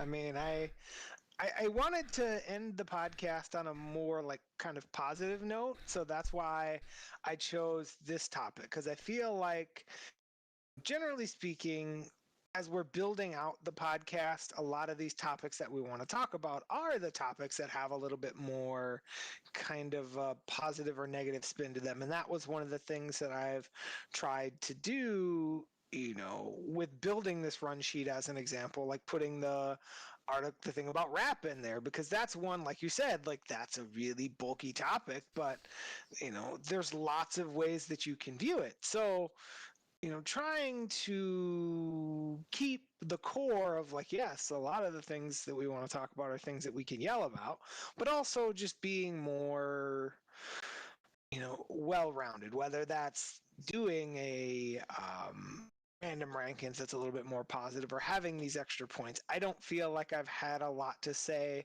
on the extra point recently, because honestly, my life currently is survival mode, and it will be that way until further notice. So that's where I'm at.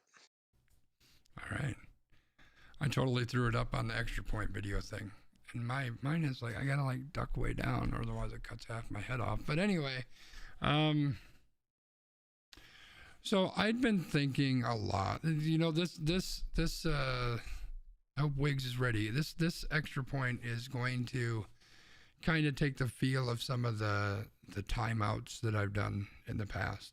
For those who aren't aware, the timeout is part of the extra time stuff that Brian and I do on the weekends or random times. It's basically extra podcast content that we push out to people who are patrons, subscribe on Patreon. That's the cue for old man Wiggum. Put the link out there. There he is. So I've been thinking a lot lately. I have conversations pretty much weekly with a friend of mine at work. And we set aside time, half hour once a week to chat, and then we end up chatting for an hour every time, guaranteed. And part of what we started talking about yesterday was mental health. Like, I think we're both in a spot where our mental health isn't where we want it to be. But we also have a lot of very in-depth political conversations and conversations about the social situations that we find ourselves in, the current state of where minorities are and all of the kind of stuff that, very similar to what you hear here on the podcast. And so yesterday I kind of brought up this duality between protecting my own mental health by stepping away, right? Kind of not burying my head in the sand, but like kind of going into the back room and closing the door for a little bit and sitting in the dark and shutting out the whole world, not listening to all the noise and the hatred and the putridness that's going on. And then the comparison of that to, well, if you don't do anything about it, are you just letting things happen? And I know that that's very, very vague, but Brian and I, we part of the reason that we do this podcast, the main thing is our way to stay connected, but it's also a way for us to try to put some good in the world, however we could do that.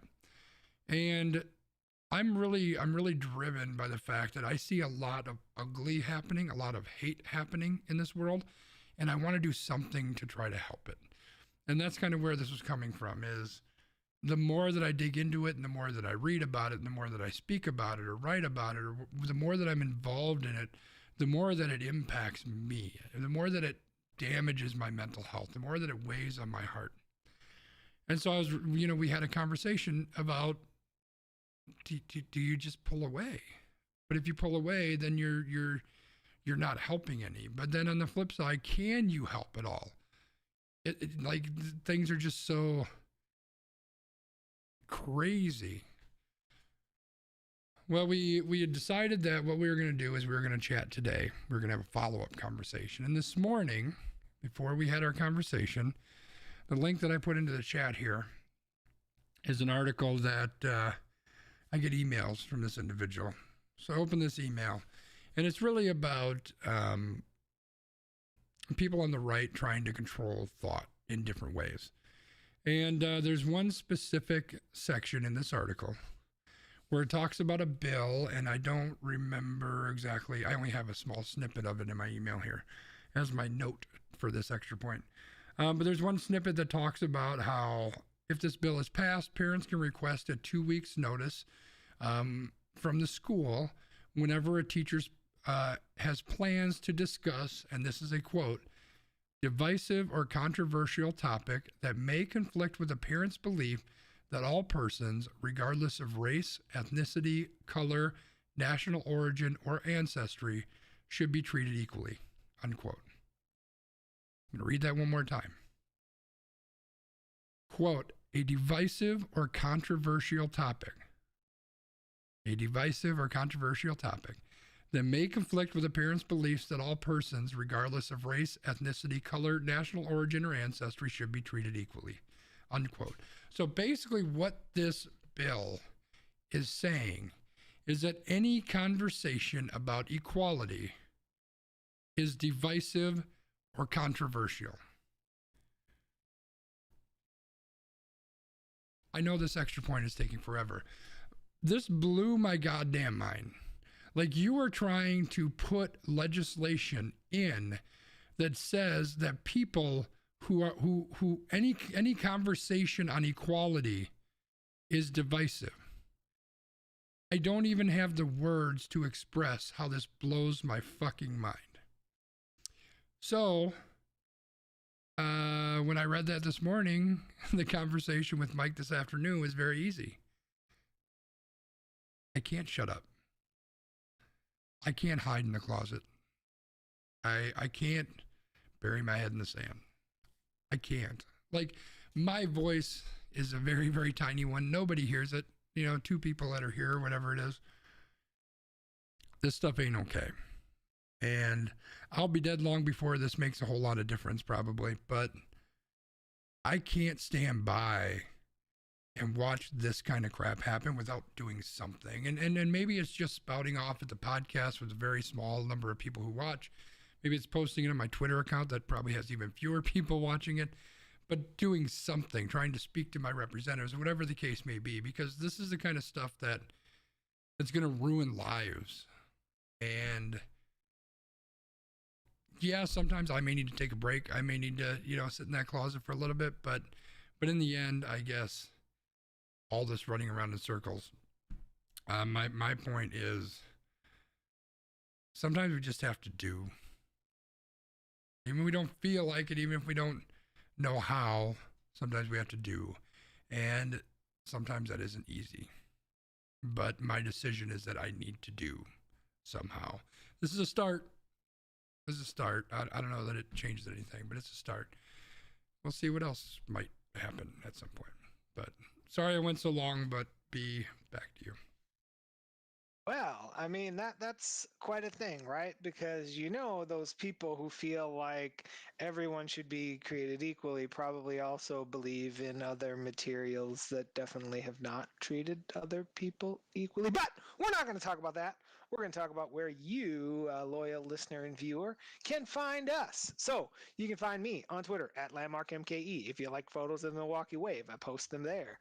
If you want to find Skanzi, you can find him on Amazon Sidewalk. You can also find him on Twitter at Skanzi. You can find him on Facebook at Skanzi as well. Please don't ask him if he has Cash App because he will block you.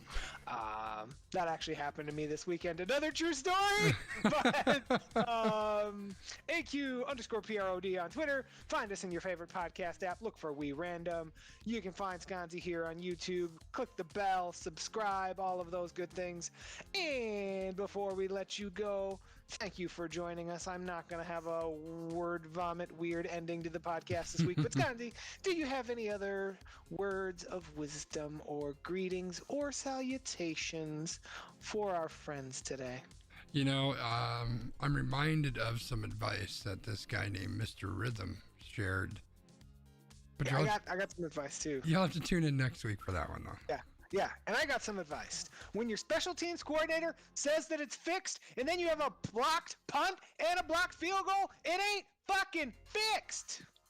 They fucking suck. There we go. Wait, nope, don't boo. They fucking suck. Okay, I'm playing the music again. I'm so confused. I'm playing all this stuff. We're out of here. B, thanks for hanging out. Everybody out there, thanks for hanging out. We'll see you next week. Bye.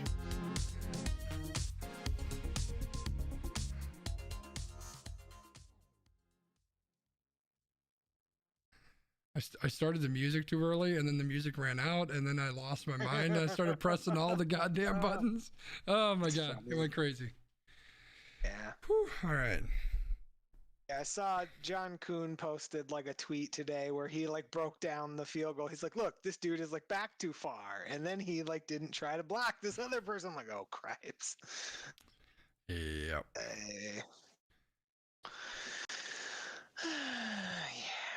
Yeah. Well, good podcast. Thanks for hanging out, y'all who were here. Hopefully it was an all right time. It was longer than we've been pretty close to sticking to an hour, and that one was like 120 or something. Well, that's because we got into the good stuff at the end with like I felt good about the pandemic stuff. I thought that actually was something that we were able to spin into a more positive experience versus it being like, oh, blah blah blah, like, And I agree. I enjoy the gambling degenerate stuff. That's kind of fun. I'm gonna miss that when it's done, just because it's another kind of carrot to like watch the game and kind of root for it. Yeah. That was funny when you sent me the snarky thing. I was like, dude, I'm on the Rams. Like, I don't know why you didn't think you are, but you've talked smack about the Rams for like the last 6 weeks. I mean, so literally though, which quarterback don't I talk shit about? I'm just saying, you talked smack about the Rams for the last 6 weeks. So when it's more Stafford. when they went up by like 3 touchdowns, I had to make sure that you were aware that they were up by 3 touchdowns. Oh yeah, I mean, like I said, I was on the Rams. I think that they're gonna beat San Francisco too, and then you're gonna get. Oh, I didn't mention this on the podcast, but I thought that this was interesting. The Rams were accused of doing the thing that the Brewers do when the Brewers had like the priority pre-sale for like Oh yeah, yeah, Wisconsin residents against the Cubs. yeah. Like on Ticketmaster, they had a like only Los Angeles County or whatever will be able to buy, and then like they removed it. But like for a minute, they were trying to like stop the San Francisco fans from buying tickets. I love it. You know, I have no love lost for San Francisco. Yeah, yeah, it was good. It'll be a good couple games this weekend, and then we'll see how things turn out from there. Yeah, yeah. Should Oh, be so something. Raft tonight. No Apex? Why no Apex? Well, Joe's out tonight, and we had talked about playing Raft with Mike, and Mike was available, but now Mike's not available. So did we go too long? no, he was spending time with the wife, and so he kind of wanted to keep spending time with the wife, which I understand. So I'll probably just have to swing over and talk to Z-Dubs and see if he still wants to jump into Raft, or if we're going to jump into Apex. Could be either. Maybe Joe's going to be out tomorrow night too, so it might be maybe Raft tomorrow night too. What about this new COVID simulation game? Yes, chat. What is that? Chat, I bought this game. It's called COVID Simulation. The COVID Simulator. Should we try it out? Yes. I know Z-Dubs is here, but it might be worth checking this out real quick. I'm loading it up right now. We're gonna see. I think it's probably really stupid. I figured this would be a fun one to try at some point. We can play whatever you want, Sconzi. All right, Dubs. We'll figure it out. Yeah, like when I saw it, I was like, I forget the name of the game. Are you familiar with what I was talking about? Like there used to be this, I've got it on my phone. game. I love that game. Yeah. I used to name my virus Trump, because that way when I won the game, it would say Trump has destroyed the world or something like that. It's great. And you just lost like the one follower who didn't listen to the podcast. Like some random person came in to see you play Apex, and they're like, "I'm not sticking around on this stream," because they missed the first hour and 20 minutes. Right, exactly, yeah.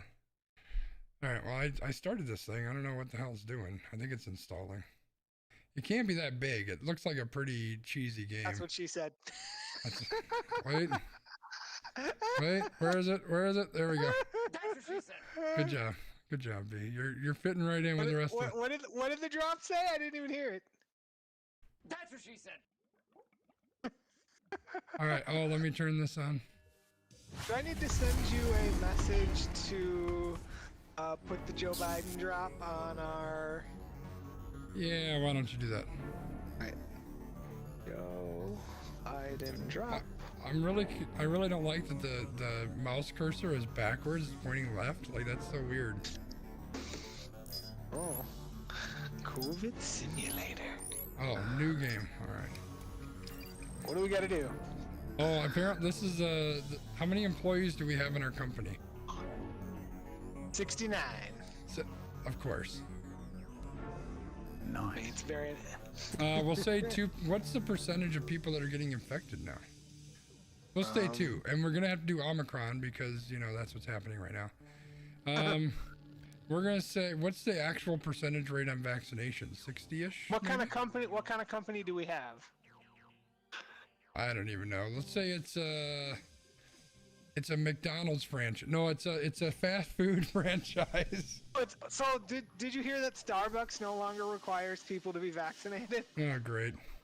So let's use 50% for fun. For vaccinated? Yeah. All right, 50% vaccinated. Mask usage. Percentage of workers wearing masks. 20%. Because they'll wear them, but then they'll wear them below their nose. Well, we're gonna say that we're pretty tough on these guys. We're gonna go 75%.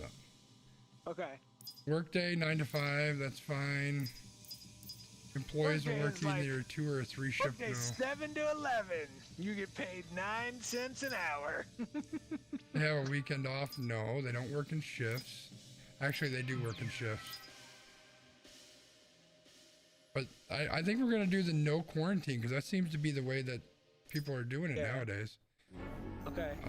Random level, we'll do random level. 4 rooms. All right, we're gonna start the simulation. I don't know. Oh shit! Look at there they are. They're all working. Look at all the bathrooms. Why are there so many bathrooms? Why are we watching people go to the bathroom? I don't. Maybe they're cleaning bathrooms. Maybe that's what it is. Maybe it's a motel or something. I don't know. Like here's the cafe. We've got 34 people at home, 35 people at work, 2 people infected, 2 asymptomatic.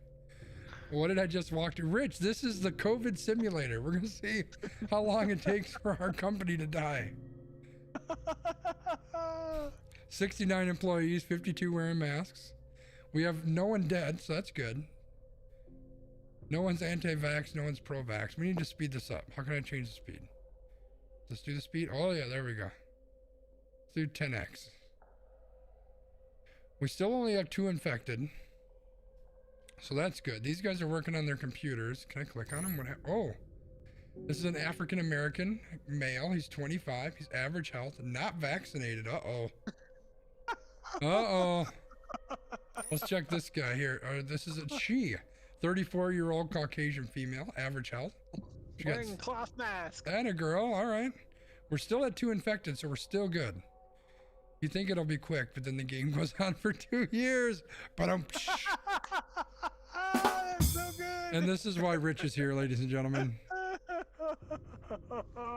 We're all just going home for 14 days. Look at it. It shows us the profit too. How much money we're making putting these people at risk. Okay, we need to speed this up. We're going 20x. Did someone give this to I'd rather be fishing. Our government leaders? Is that why the CDC? Oh wait, look at this. Changed? COVID radius? What is that? I don't know what that is. This was a $3 game, by the way. So, COVID chart. Oh, look at that. I'm dead. Oh my God. We're gonna lose people. I don't know what that guy was doing. You said they're not dead yet. No, we still only have 2 infected people. We didn't get 1 worker went something. Did he say vacation? I don't know. Uh-oh, somebody went on vacation. They're gonna bring it back from Florida. We're going 30x. We're still only at 2 infected. Well, it's the middle of the night. That's why. How do I skip it to the next day? Go to like speed of 50. Oh, there we go. I think I said 9 o'clock is when it starts, so we'll slow it down at 9. Oh, where am I here? An employee caught COVID. Oh shit, wait, fuck, we're up to 11. 11 infected, 20 infected. What the fuck, 25, 27, 28. It's happening, 30. Nobody's sick yet. They're all asymptomatic. COVID cases are spiking. Oh shit, CMM news. Be careful to watch which TV stations you play in the office. Can't spread the mist. That's true. 1 worker went and got vaccinated. Nice, we've got 37 vaccinated. 36 infected. Nobody's sick though. We're still okay. Nobody's sick. It hurts. Can I zoom out? Am I still on stream just laughing? You are, yeah. Okay, great. Oh man, it's horrible. CMM sounds like fake news. You're probably right. All right, day 3 is about to start. Watch this infected 36 is just going to spike. It's going to go through the freaking roof. 47, we're up to 50, 51. We only have 69 workers, so almost everybody is infected at this point. 1 worker unknowingly did something. 69 infected. It took us less like 2.5 days. Everybody is sick. That's herd immunity. They're all asymptomatic, so I'm going to speed this up till we get some symptom people.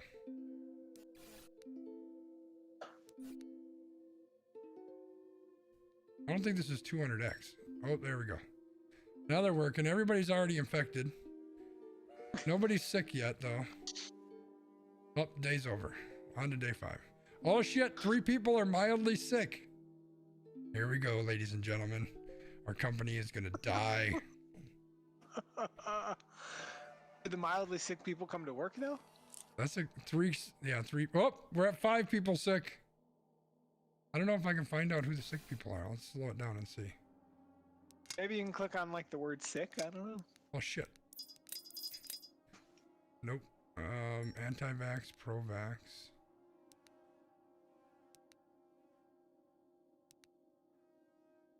COVID radius? Oh shit. Well, everyone's got it. Zoom in, modify, I don't know. We're still at 5 sick people though. I can mutate COVID. I think COVID's doing its own thing. I think we're good. Do it. Are we gonna mutate it? Make all vaccinations ineffective? Come on. Can you have these people work from home? They're using computers for God's sake. Let's see. Can we modify the schedule? Why are they all in the Working same room? Require the vax to work. Require masks at work. I cannot make them work for home. We still only have 5 mildly sick though. Come on, Sconzy, we can't make them work from home. We're paying $200,000 a month for this retail space. We gotta get to make, yeah. You know, I kind of want to do this with like a 9,000 person company. Right. We just remodeled our towers, so everybody's gotta be in the office 5 days a week. Because we gotta get the bakery on the first floor making a profit. How do I find the people who have symptoms? Oh, she's showing symptoms. Uh-oh. This is a 49-year-old Latino female who is out of shape. That's, oh, she's not gonna do well. 41-year-old African-American male who's out of shape. Symptoms. Nah, that doesn't sound good. You gotta speed it up. 64-year-old Latino male out of shape. Symptoms. Oh, shit. We're losing some people, chat. I can tell. We're gonna lose some of them. Since everyone is infected, they could quarantine in the office and just never leave. All productivity all the time. You know what? I like the way you think. We're gonna make record profits. Don't give our friends in Washington that idea. Look at the profits we're making right now. We're killing it. I wish I could just skip the overnight stuff. Like, this is stupid. Oh shit, payroll. Now we're down. Now. Oh, we made profits. We still only have 6 sick people though, so this isn't bad. One worker went and got vaccinated. I think we're okay. We might not even lose anybody. Nobody's sick. Nobody's very sick. No one's in the ICU. Like, oh, we got another mildly sick person. But this is day 10. Like, this is when people should start getting sick, Your Discord audio is muted and I cannot hear you. Oh, sorry. I thought it was me, and I was like, wait, no, you're actually muted. All right, we're at day 11. We've got 7 mild sick people. Should we mutate it and make sure the vaccines are not effective at all? Sure. You bought the flu simulator. All right, we've mutated it. Vaccines are gone.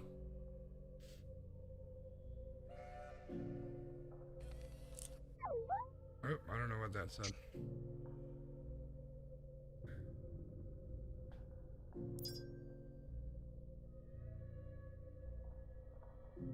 New shift. At home. At work 0. Where's that at? Oh yeah, up here. Yeah. Everyone's still infected after 2 weeks. We've only got a couple people that are mildly sick. No one's even gotten totally sick. We got 4 anti-vaxxers.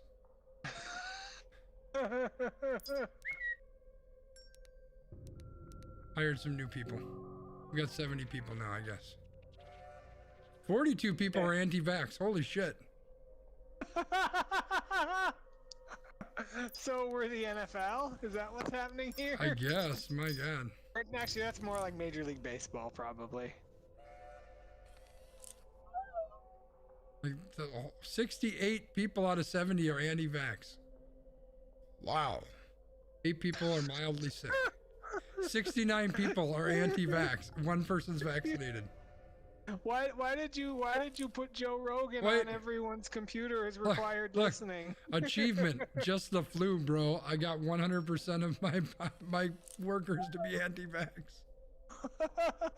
I don't know how I did that. Oh God. You hired another employee who was already infected. I mean, you're Okay. probably right, Wiggs. No one's getting super sick, so they don't think it's a big deal. How do I make it worse? Mutate COVID. Oh. COVID reinfection. All employees successfully recovered from COVID. What the fuck? I feel like we're just I think this was written by an anti-vax person who's just trying to say, look, it ain't that bad. I think this is propaganda. Okay. Oh man, that's good stuff. All right. Well, while you all are playing the anti-vax game, I think I'm gonna go find some food because it's All about right. that time. You have Wow, fun with this that.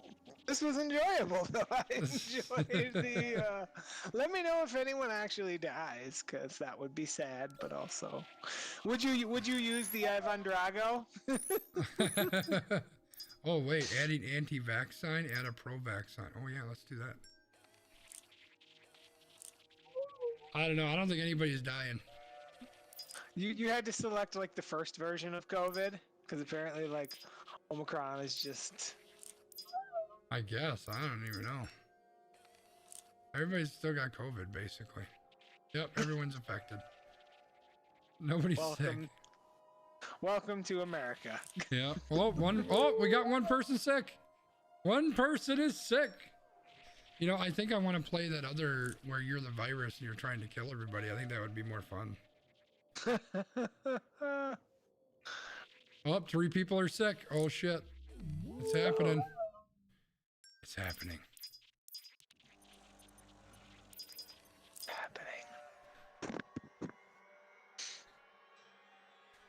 70 anti-vax, but 52 are wearing masks. Seems unrealistic. You know, right? They're anti-mask, but they're anti-vax, but they're not anti-mask, okay? How do I know the sick people? Is that the sick person?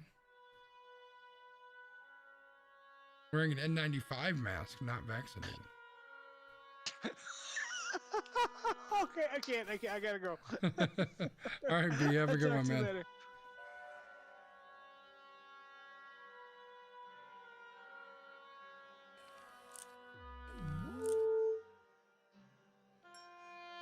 Hey, what's up, Z-Dubs? Oh, we got 2 people very sick. Uh-oh. Uh-oh. 2 people are very sick. Someone's going to end up in ICU on day 30. I can feel it. Oh, this is day 29. 2 very sick people. Can I find the very sick people? Man, it's too quick. One worker started showing up. 3 very sick people.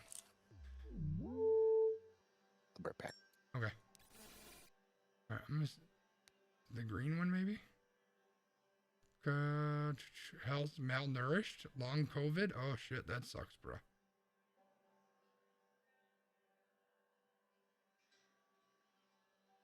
Average long COVID.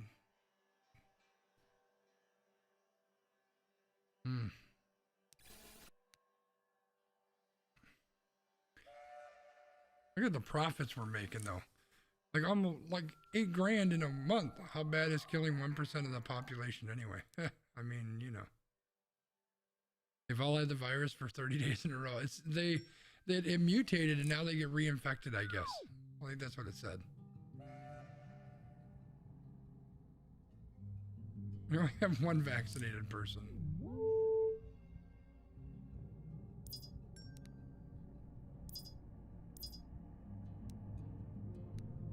I don't know what any of this means. What's the yellow person?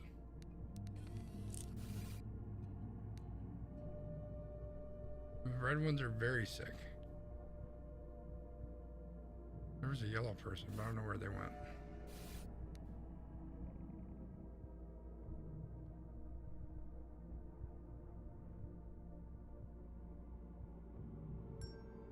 Oh, there's a yellow person. Wait, no, stop, yellow person. Malnourished, long COVID, they are sick. So yellow is sick. The green is showing symptoms, I guess. So mild sick, maybe. White is asymptomatic. Yeah. Huh. Oh, there's red. What's the red ones? Red one is very sick. Okay, so let's check out the very sick. 40-year-old female. Average health. 54-year-old male. Out of shape. Long COVID. That's not good. 27-year-old male. Average health. All right. All right, Emily. Have a good night. What kind of monster are you making these sick people come to work? You know what? They want to get paid. They got to come to work, man. That's how this works.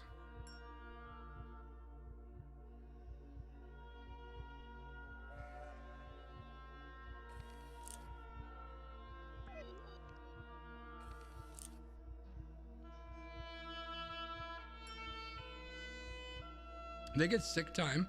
They get like 2 days of sick time a year. They can take some sick time. It's not my fault they come to work. I need to make that profit though. I'm at 8,300.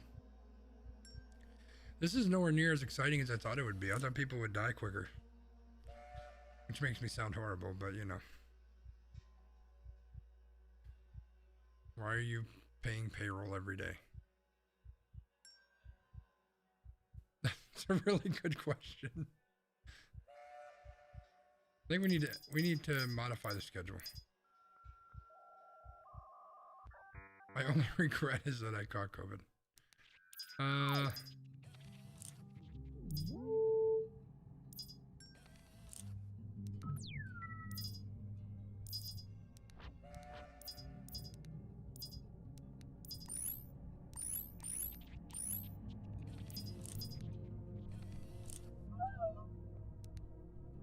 All right, we only have one person. Oh, we got one person in the ICU, man. One person's very sick. The other person's not very sick anymore. They're not even sick. Now they're just mildly sick.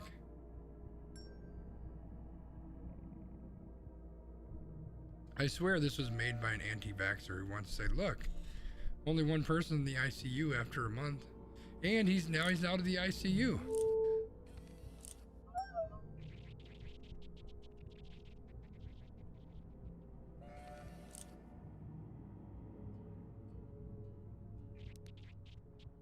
All right. New game. We're gonna redo this. I want 200 employees. 2 people infected. Delta strain. 50% vaccinated. 70% mask. Workday 9 to 5. 5-day schedule.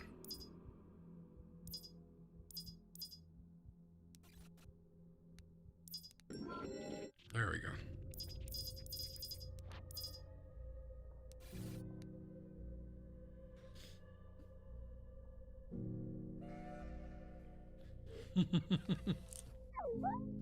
Working from the ICU, knowing my corporate policies. That seems fair. That seems fair. One worker took that ivermectin shit. Got 106 people vaccinated, man.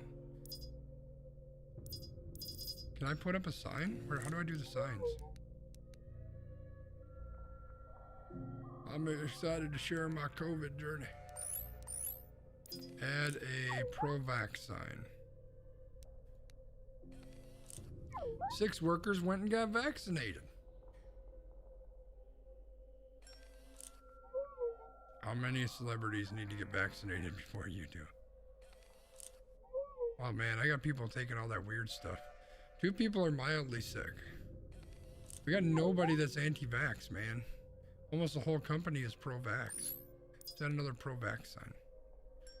Nobody's gonna get COVID in my place. Boom, 100%. Look at that. 132 vaccinated. We got 1 person sick.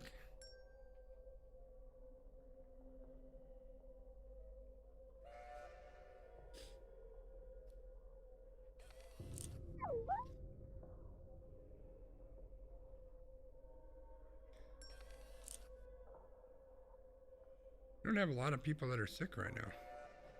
Masks and vaccines work, ladies and gentlemen. How come nobody's work? Oh, it's the frickin' weekend. That's why. I really wish I could speed this up. Oh, now people are starting to get infected.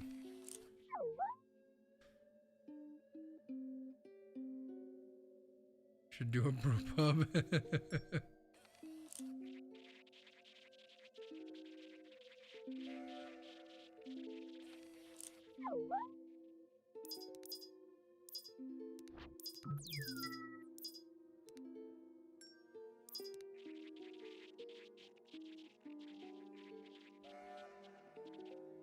I think the moral of the story is if you wear a mask and get vaccinated, you're not going to die.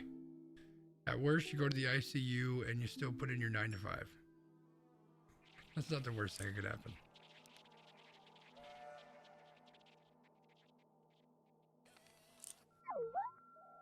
Listen, kiddo, I get it, but you gotta wear a mask. All right, I'm done.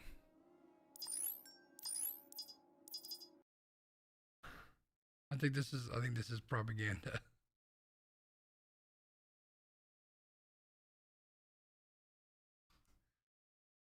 CDC did say get back to work. You know what? That's true.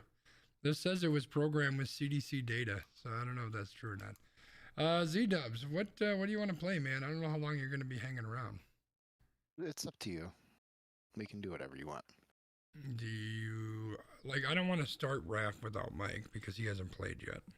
Mm-hmm. So we can jump into our old Raft game, or we can just do some Apex for a little bit. Just do some Apex. We can play with Mike. Okay. Hopefully we'll see if Mike will jump on tomorrow. He sounded like he got wrapped up doing stuff with the wife. So Yeah, no, I get it. he says, "Can I still play tomorrow if I'm not on tonight?" Of course you can, Mike. Of course you can. No. So tomorrow we'll hopefully we'll start right around 7 o'clock. We'll start up a new game of Raft with Z-Dubs and Mike. Most of you guys know Mike, Big Mike, who's one of my mods here, was my first mod to help out with the streaming stuff. So kind of cool to get him on. Collect things like you make your workers collect COVID. Oh, Rich, I should pay you to be here every night because you're more fun than I am. Change the title. I don't know if it would. I guess we can.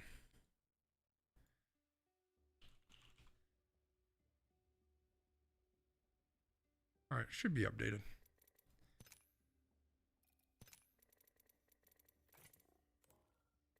Oh, you're already here. Look at that.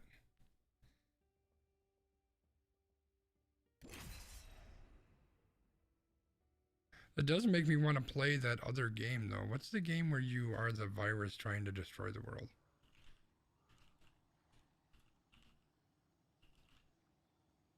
That would be really fun. Plague Inc. On the App Store? I don't want to play it on the App Store. It updated. Good.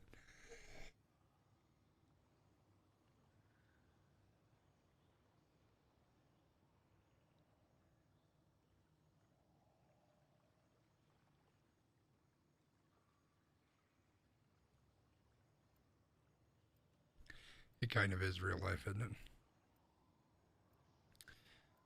Store. Let's see. Plague Inc. Evolved.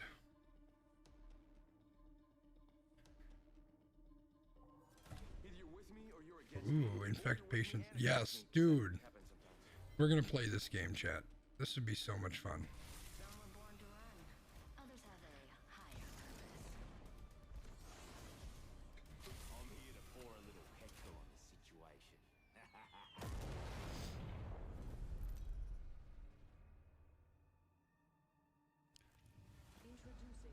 Hey, don't forget to hit that subscribe button. Turn on notifications.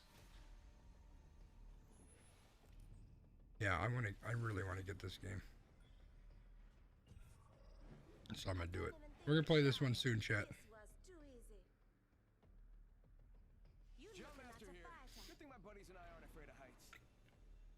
All right, purchased. We're good. Dubs, how you doing today, my dude? Oh, you know, I had my third performance review because I get them not performance review.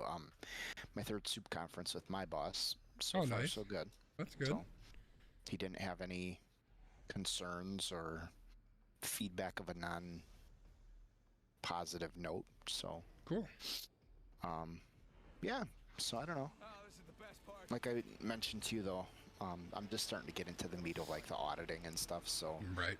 I expect there will be more, not contention, but you know, more discussion between me and my team. So Yeah, for sure. otherwise, it was fine. It was hotter than blazes today. People complain about the temperature, so they set the thermostat at 73. Yeah. But my office has a heat vent right in it, so it actually gets up to closer to 80. Oh, God. Oh, so then the person who sets the thermostat's advice to me was, well, don't wear a t-shirt underneath your dress shirt. I'm like, how about turn the thermostat down to 70? Right. Save the taxpayers of the state of Wisconsin a little bit of money.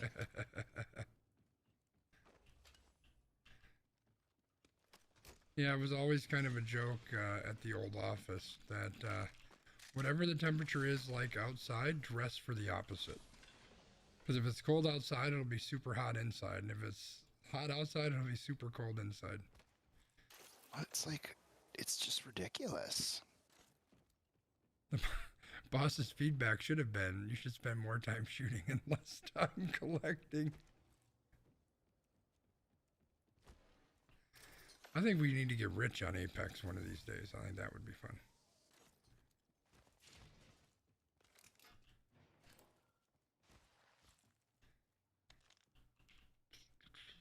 There's a car upstairs if that tickles your fancy. Evo shield here. Level 3. That's got my name written all over it. It's got your name written all over it, Dubs. Oh, snap for Roonies.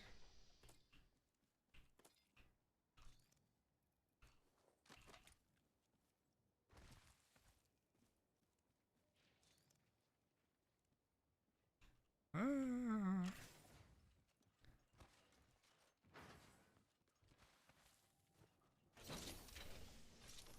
Evo shield here. Level 2. Oh, you have one, sorry. No problem. New kill leader. Soon to be 120. Oh, shit. We're in trouble, y'all. Ring's close and we've still got a minute.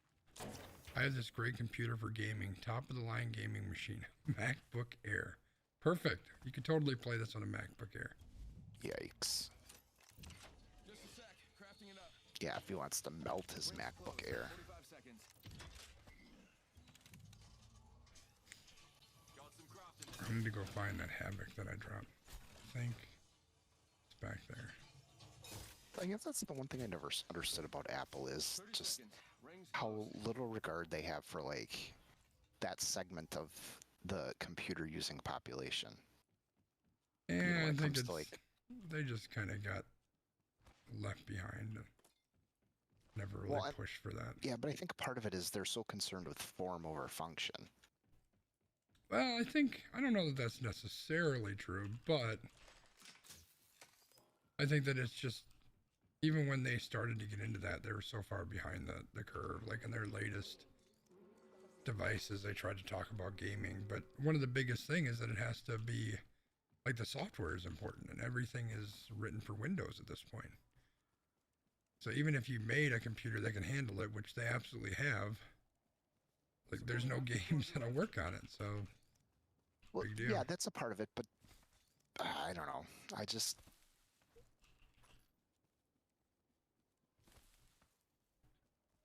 like a lot of it just seems to me like concern. Oh, they're right there. Holy crap! On the way. Yeah, they're right there. Woo! Bunch of spicy boys and girls over there. And bam goes the boozle. Ha. Oh, boy.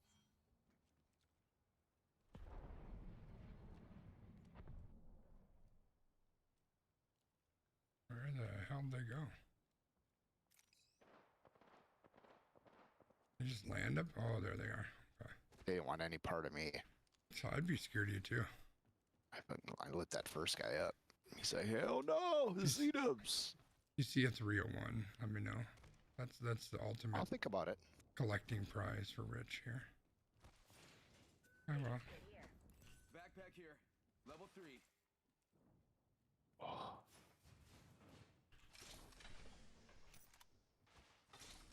Well, he's not going to mark it. I'll take it.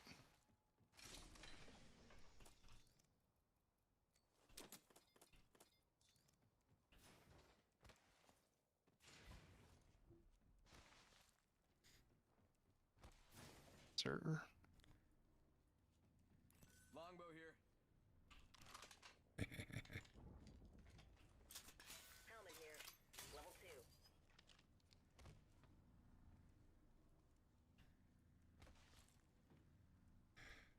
For those who weren't around for the fun, God, I wish I could have. I wish I had been streaming, so this game would have been recorded. But Joe and I were playing a game with a dude, some rando, not Z-Dubs, and him and Joe were both going for weapons to loot, and Joe picked up a longbow, and the guy got pissed, started yelling at him for taking a longbow.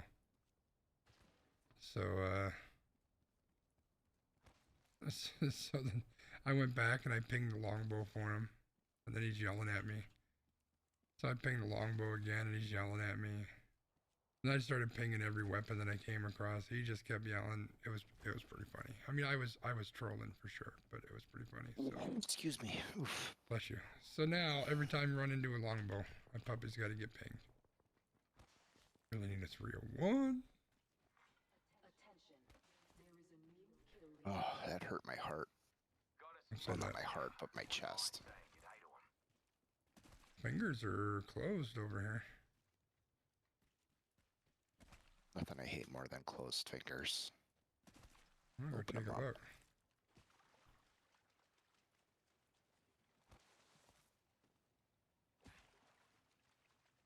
Probably die, but it'll be worth I it. posted a couple more TikToks today. I'm getting kind of into it.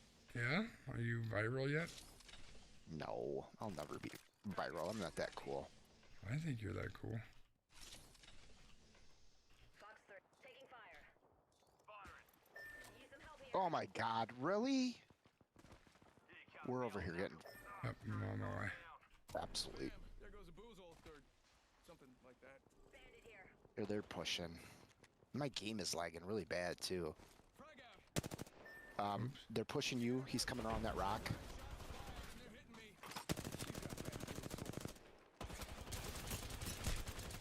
me. Holy shit, I missed everything. Yeah. That guy moved like a jackrabbit. What the fuck? Yeah, there was something going on with them.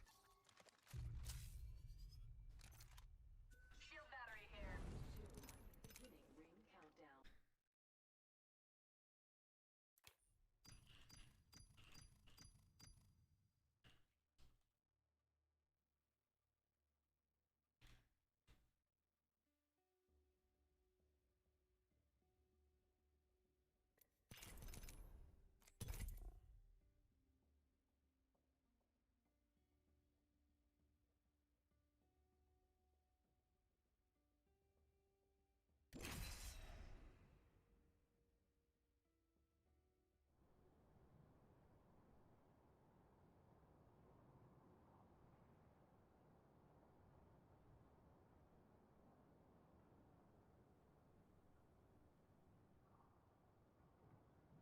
There you go, Rich. Step-by-step directions. How to play Apex on a Mac. It'd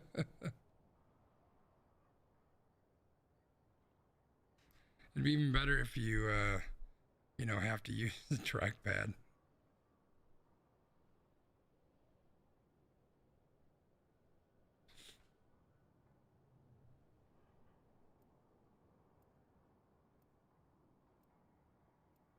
Oh yeah, I gotta get a copy of the Joe Biden sound, add that to the sound bar.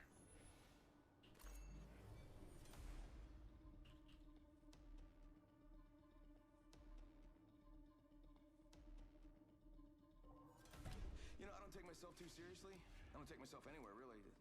I don't push the envelope. I shred it.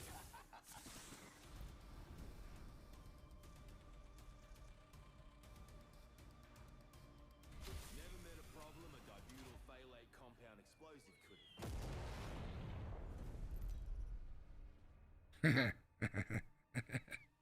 What a stupid son of a bitch. Not gonna infect my computer with Windows. I mean, that's fair. You could dual boot it though. It works. I did it with my MacBook Air even. It was rough, but I got it to work. I'll pick the party spot.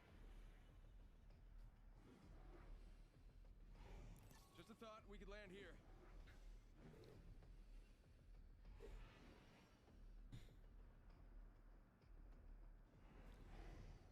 Just put it on your work computer. That's probably a Windows machine, right? Sorry, boss. Can't take the call right now. We're top 3. Give me a couple minutes.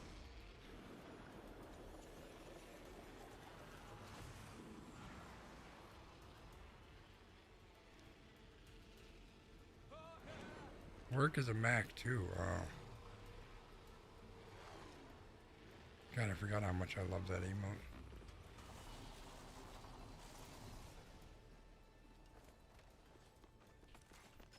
Opening fire. First blood. Someone's been a knuckle sandwich. Come on, being a rascal. I have no more ammo. Go bamboozle. Guy's damn near dead. The one over here. You got bamboozled. Look at you.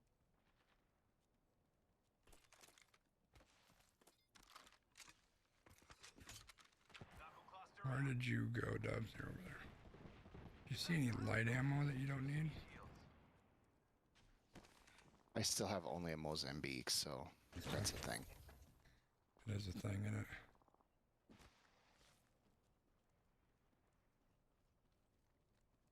Bamboozles for the fools. That was better in my mind.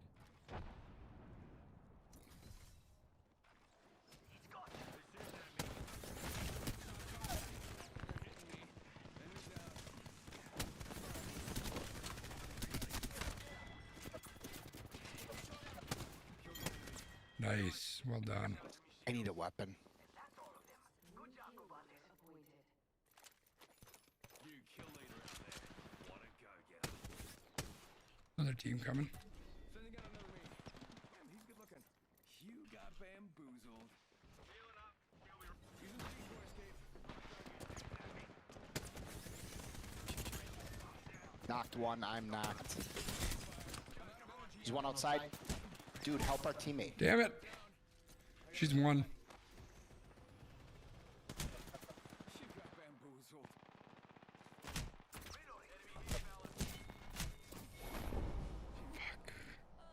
Fuck. There's another team up top. What's up, Samori? How you doing, my dude?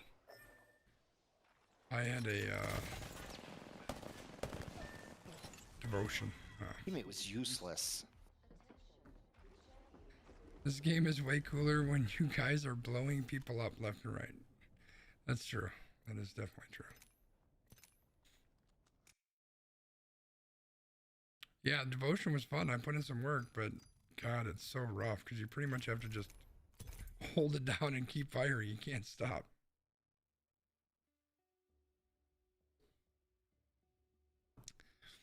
Apex is going all right. It's we just got into it a little bit ago. We did the podcast, live podcast tonight, and then we played a little bit of the COVID simulator, which was nowhere near as exciting as it sounded. I'm glad I already paid $3 for it. It's a little bit disappointing. If I stop responding suddenly, it's probably because I'm putting someone down. Podcast was good. I thought it was a good podcast this week. We had some decent topics, and yeah, I think it went well. I'll get it pushed out to condensed YouTube video and push the audio out later this week at some point. Yeah, I think it went well. Oh boy. Take out some fools and be back in time for dinner. You'll see in a second. Where am I going to see it? On my phone? Yeah, I sent you a text. Oh boy, alright. I'm too clever for my own good, I think. Alright, let's take a look. Introducing your champion. Join my experiment below. You guys got mics? Put on you bloke. Where you trying to go? This might be a good place to land. Crikey. Here we go. It's a long drop. Fun.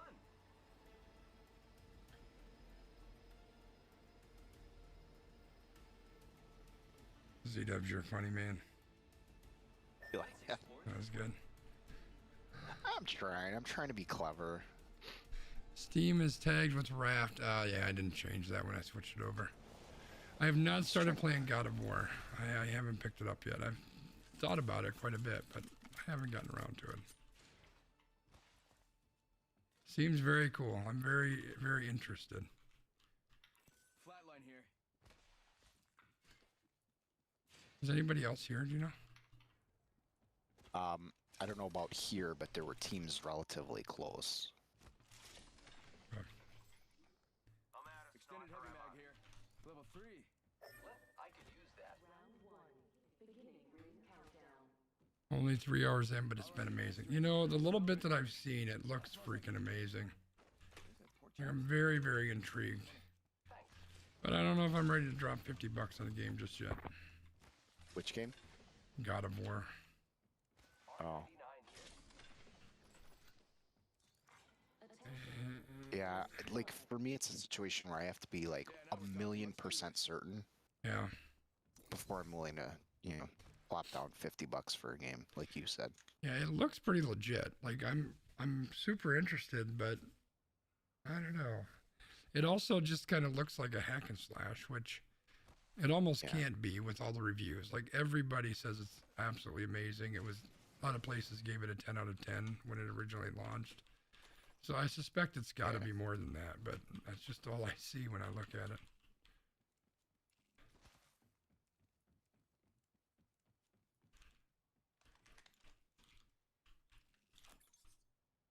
What are you doing? Just pick up the fucking gun, man. Jesus Christ. Sorry, I'll try to do better. Damn. To be so hostile towards me, Scansy. If you see a flat line. Ooh, even better. Wingman, baby. Woo! Oh, God, here we go. Yeah. You know, Joe and I had a game last night where I think it was our last game of the night. We got down to the final 2. I'm running around with a Kraber and a Wingman. It was great. We didn't win, by the way. But it was fun. I was putting in some work. I was putting in some work with that freaking Wingman, though. Making contact with enemy. Got us the new kill leader. Go bamboozle. Opening fire on the enemy. Reloading. Using grapple. Way out of position. I'm sorry. Reloading. Enemy down. A decoy escaped the Reloading. More enemies down. God damn it. Dang, I'm done. Reloading. Got a bad guy. Took out an enemy. Where are they at? Reloading. I think they're up inside. Head back. Knuckle cluster's firing.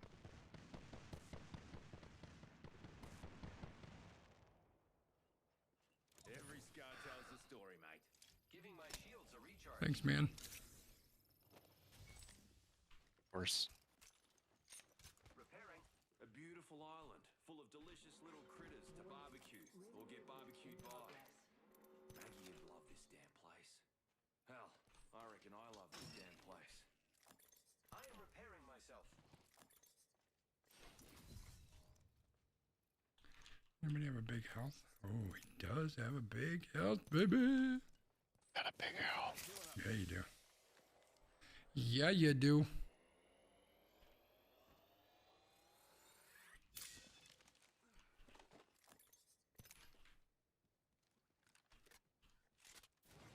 Care package being delivered.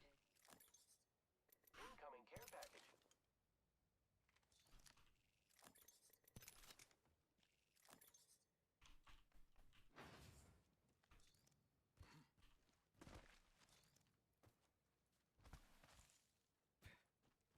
Oh, look at that. Did you pull the old switcheroo over there? On ya.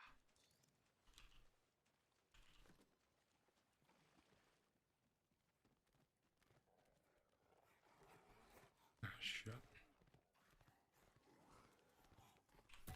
Sending out another me. Damn, he's good looking. Bitch, get off me. Teammates already moved on, Skenzie. All right. Let's go this way. I want to ride his coattails to a win, so I'm gonna stick with him. Charging shields. Kidoki. Bam! There goes a boozle. Bam, there goes a boozle.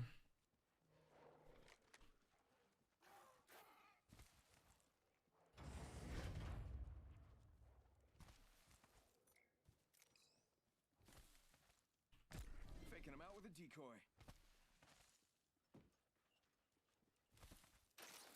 Hostile over there.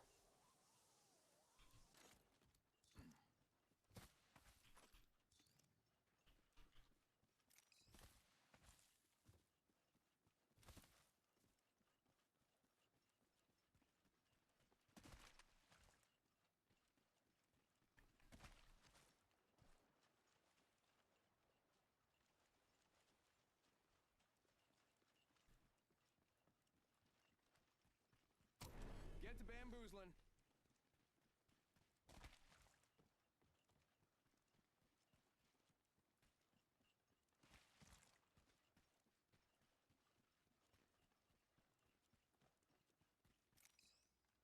Careful, there's an enemy black market right here.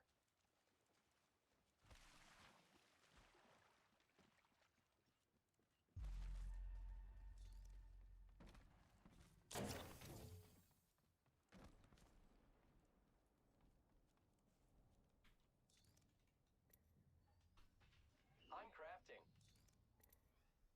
I need a hop up. Boosted loader. Boosted loader.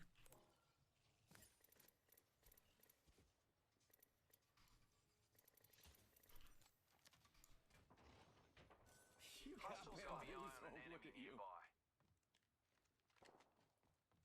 You got bamboozled. Ooh, they got bamboozled.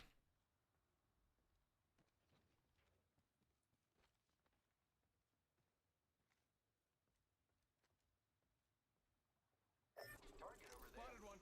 I am taking fire, friends. Giving my shields a recharge. Spotted one. Letting rip. Being shot at.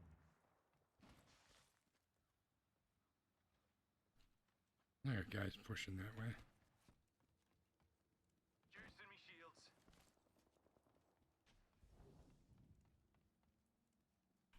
Send in a decoy. Wait, how do I know I'm not the decoy? Throwing arc star. Throw it. You got bamboozled. Look at you. Round 2. Beginning ring countdown. Dropping the mother load. Mind your head. Next ring's far. Oh, you got bamboozled. Enemy down.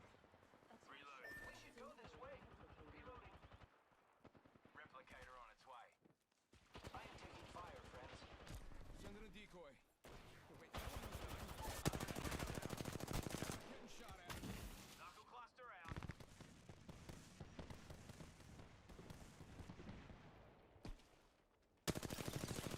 Reloading. On your feet, mate. Giving my shield to recharge. You get up? No, I don't know where he's at. He's dead. Contact with target. Okay, whoa, they just died. I guess that was the last one. Hostile right here. Sending out my decoy.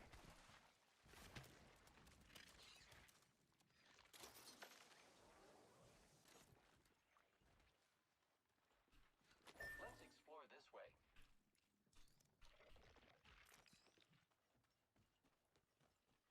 Poofta. All right. Could use a little bit of light.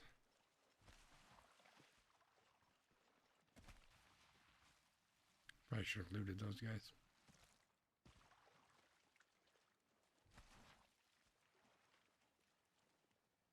Who's ready to fly on a zip line? I am.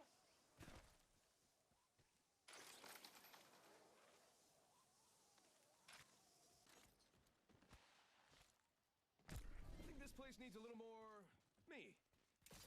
1 minute until close. Rings nearby. Superman. Flying around. Target over there. 45 seconds. Ring's not too far. I'm okay with that. Enemy spotted. Why there's someone in my building? I'm on top of the building. Oh, that's probably what I hear. 30 seconds remaining. The ring is nearby. Let's explore this way. Bro, make up your mind. You see yo. sniper ammo? Can you let me know? I could Yes, use sir. a little bit.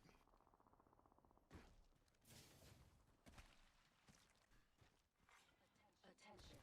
There is a new kill leader. There's some. For the foozles. Yeah, I said it. Someone's got to take out the new kill leader. They're too cocky. Warning. Movement in progress. Ah, lucky us. We're already inside this next ring.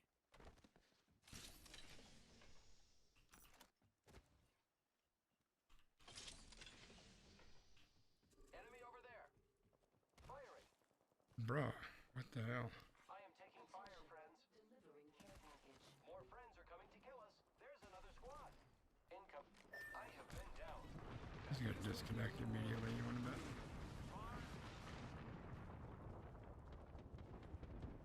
Serving him a knuckle sandwich. Launching me knuckle cluster. We're down a squatty. They're shooting at me. Frag going long. Go Bazumba. Ah, down. Bad income shot though. Teammate who just wanted to push by himself.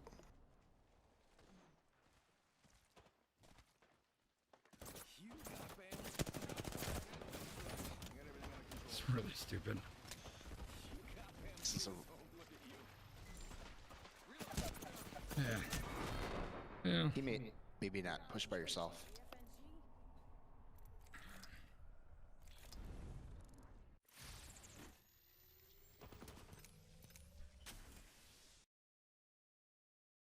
Oh well.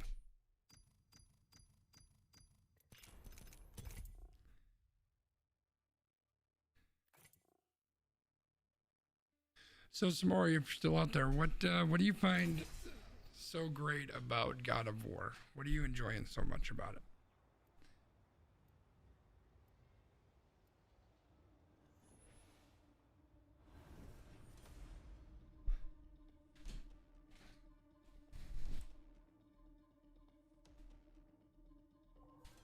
If there's dirty deeds need doing, I'll do them dirt cheap. Yeah, this match is gonna be extravagant. Extravagant. That's it. With the laws of physics, shall we?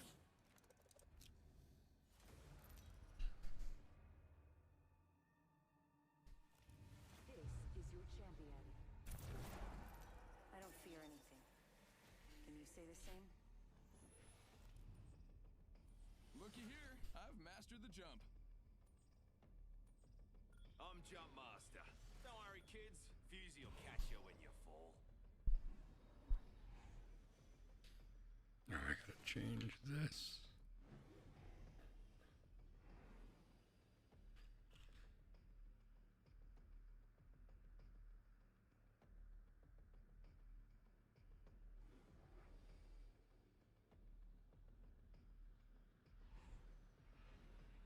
There we go.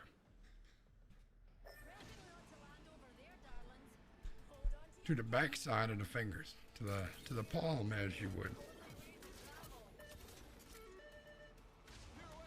Pirouette, not a pirouette. Fucking Mirage dancing with himself. Oh god, that's great. You just love that emote, don't you? I do. It's so much fun. It is one of my favorites. There's a couple of them, but that is one I do really enjoy. A lot of people in the fingers. Round one. Beginning ring countdown.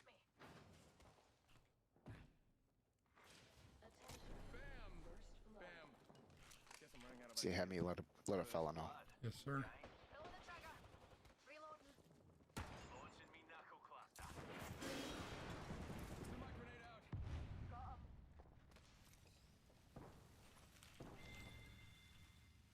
Killed a hooligan. Bamboozles for the foolsels. It works. It rhymes. Reloading. Damn. Enemy there.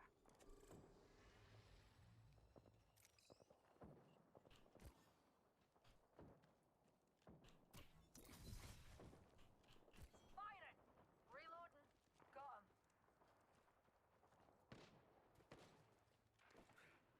Killed a hooligan. Reloading. Sending out another me. Here comes the old knuckle cluster. There's someone pushing up this way. Bamboozled.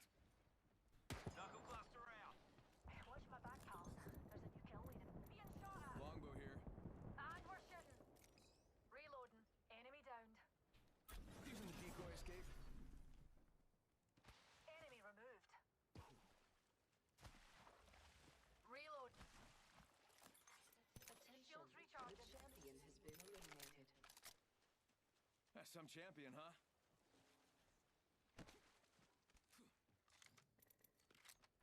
Recharging my shields. Just a tick. Healing up.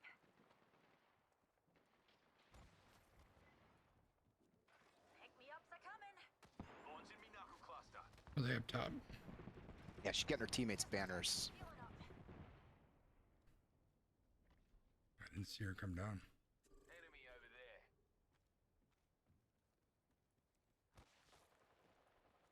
Reloading. Rings near darlings, and we've got a whole 45 seconds of free time. Teammates chasing her because she's got both her teammates banners. Yep, coming. Deploying me knuckle cluster. Reloading. Rings near with 30 on the clock. Let's She's move. dead. I got her. Enemy squad's dead. Oh They're boy, Dubs. today. The devotion from long range, no less. Nice. Light ammo here. Damn, I'm straight savage. Healing up.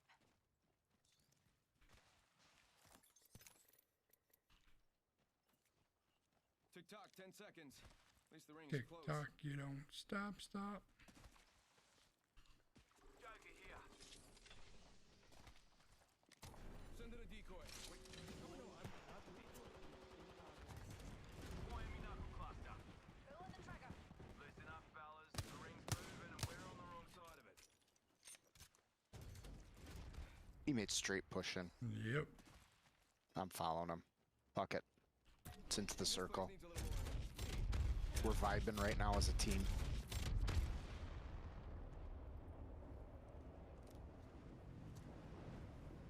Oh, this bum's getting his teammates up.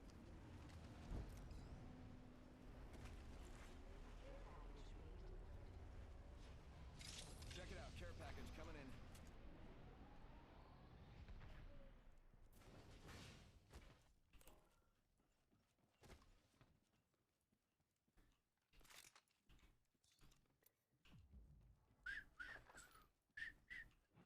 They're looting up top.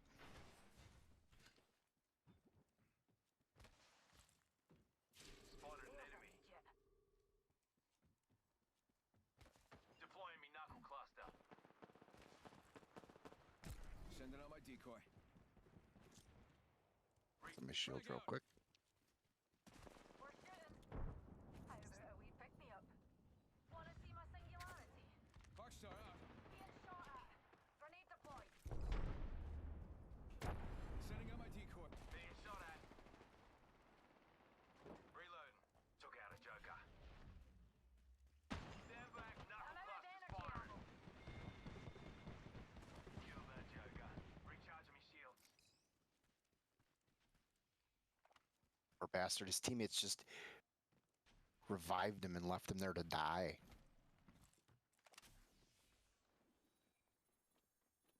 Got one here.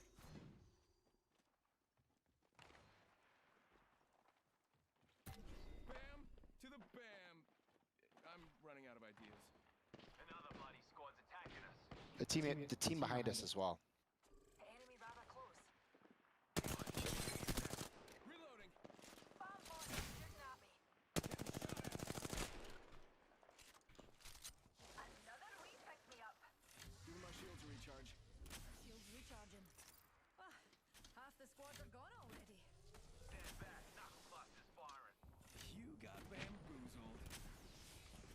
Recharging shields. Just gotta patch myself up. Hang on. Shooting at me.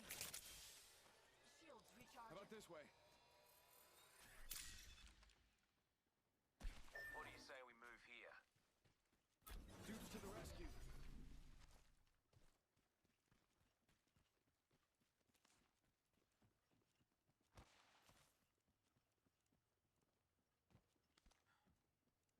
You see any shields? Oh, God, I could use that. Energy ammo here. Recharging my I could shields. use that as well. Reckon I can make use of that. This is a weird loadout. I've got a devotion and a car. Mind you, I'm not complaining because both have served me well, but Recharging my shields. Rejuvenating.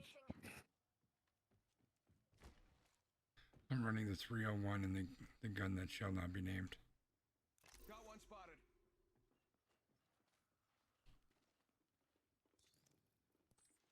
Just gotta patch myself up. Here comes the old knuckle cluster.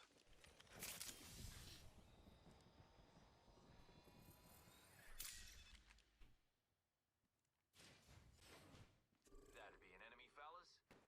Letting rip. Get out there and bamboozle.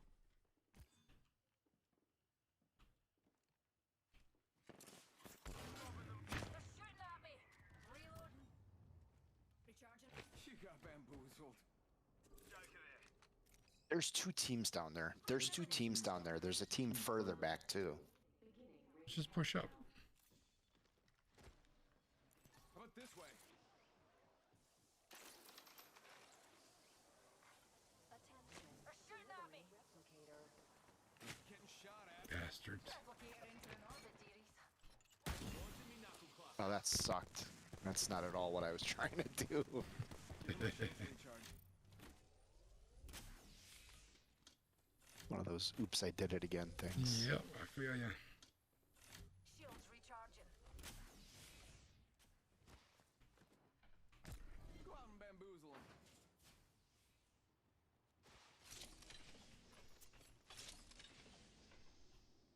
Longbow here.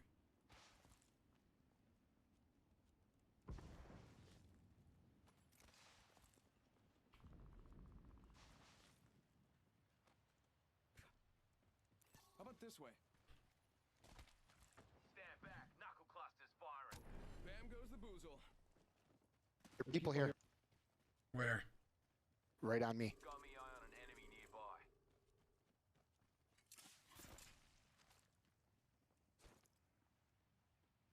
Throw my grenade out. You got bamboozled. They're running around outside here. I could hear them. Throw my grenade. Clown spotted over here. Letting rip. Reload. Deploying me knuckle cluster. Reloading. Recharging me shields. Yeah, they're gonna get up here and loot before we can get there now. Pointed. Got us a new kill leader. Wouldn't mind saying good day to him. The ring's close, and we've got a hole. Bam to the Let's shift our woozle. orbits that way. Yeah, sending out a decoy.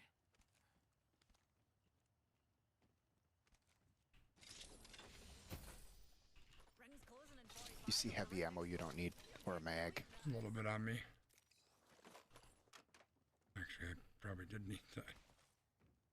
There's more there. Take it. I need this light more.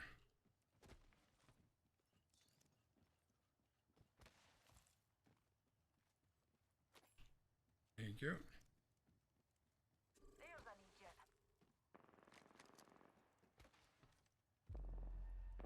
Being shot at. Pulling the trigger. Faking him out with a decoy. Reloading. Knocked one. Enemy down. Enemy here. Knuckle cluster out. Guys, up to here.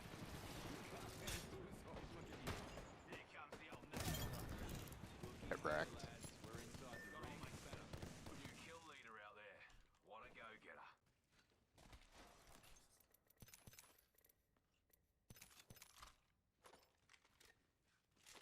Where's the nearest thing? Attention. Does any of these guys have a respawn beacon? Check it out. Care package Not that coming I saw. Let me know. No.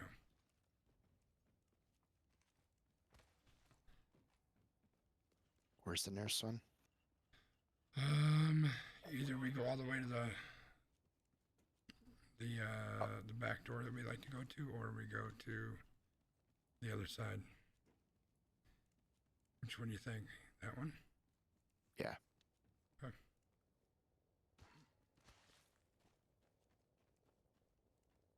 Is it up? I think it's up, right? Up will not get us there. I don't. Yeah. Yeah, it's not gonna be easy though. Fine.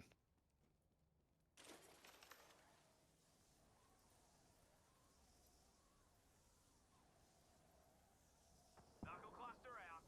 People here. No, I misclicked. Gotcha. Fuck. Yeah, we're gonna have to go out this door and go up and all the way around. Round 3. Beginning ring countdown. It is in the ring, right? Yeah, it is. Well, let's go to this one, Skanzi. It's closer to the ring. Shots fired. Ah, shit.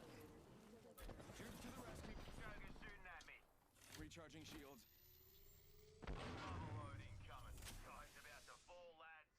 Juicing me shields. Shots fired, and they're hitting me. Knuckle cluster out. Giving my shields a recharge. I think we just need to go back.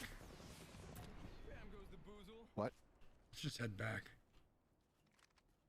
You got bamboozled.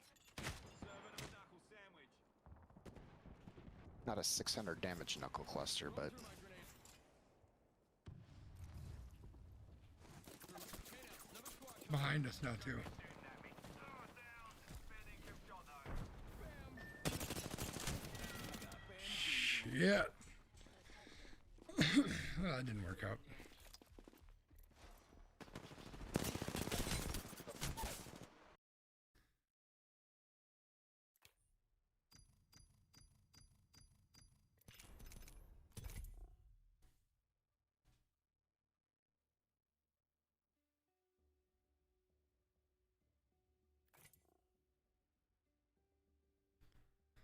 So hopefully tomorrow night we'll have raft with Mike. Start up a new raft.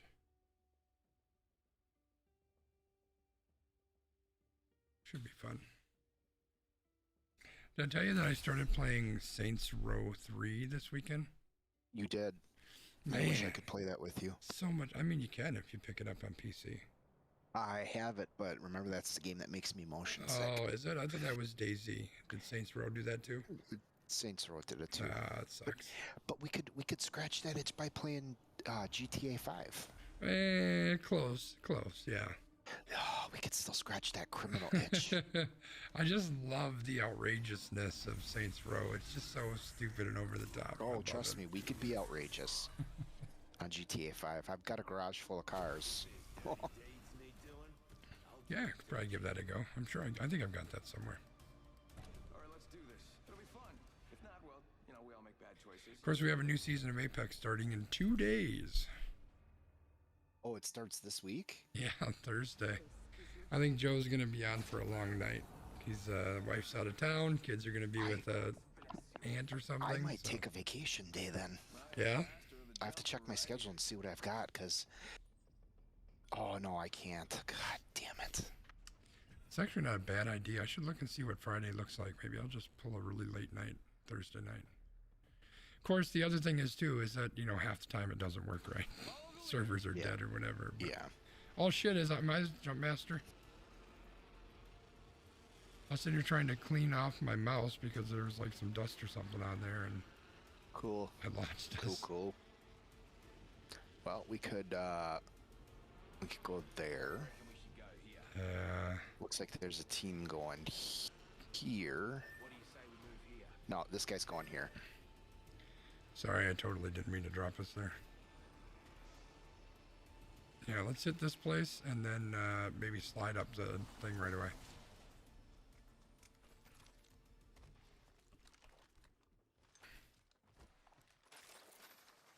Attention. First blood. Yeah, now we're talking. Let's do this. Round one. Beginning ring Need heavy countdown. ammo, fellas. Already in the ring. This is gonna be fun. We get lucky, we might be able to get up and loot the big shot up here before they. Nope, already open. Bad guy over there. So much for that idea.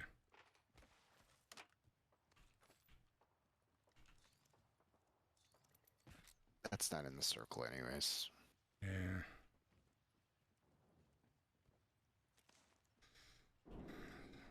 Shit. Should we go over to the west here? Sending out my decoy.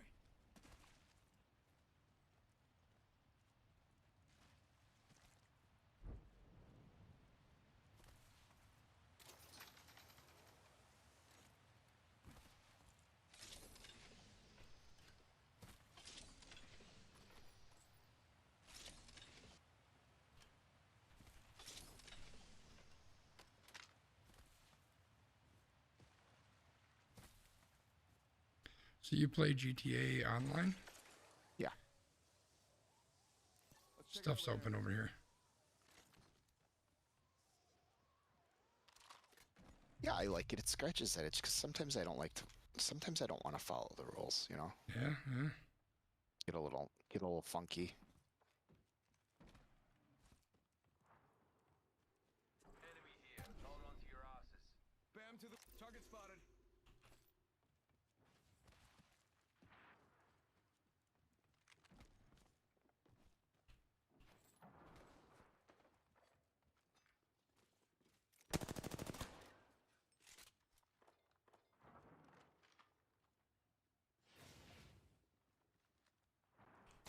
Faking him out with a decoy.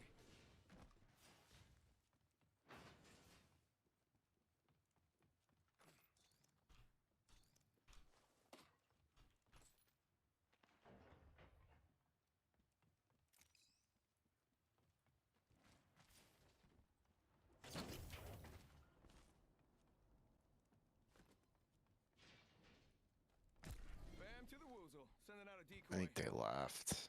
They were too scared of us. I mean, I would be scared of us.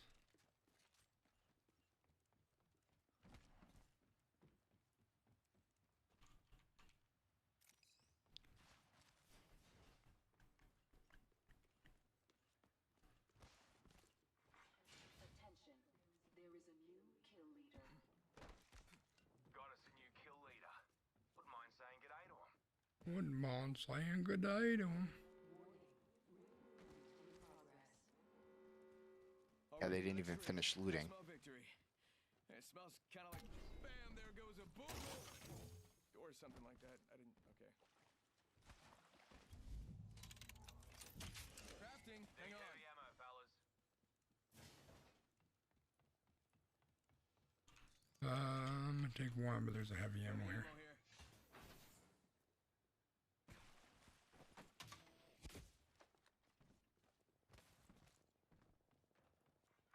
Attention. Delivering care package. Care package coming down. Thank you. Yes, sir.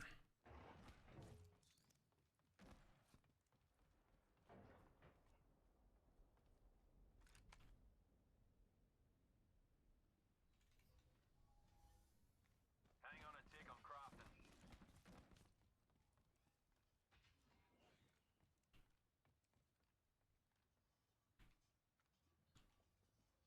Crafting. Give me items. Oh, they're coming back. They're launching right at us. Getting shot. Someone's got a death wish. I'm down. Pick me up. Deploying cluster. Frag out. Reloading.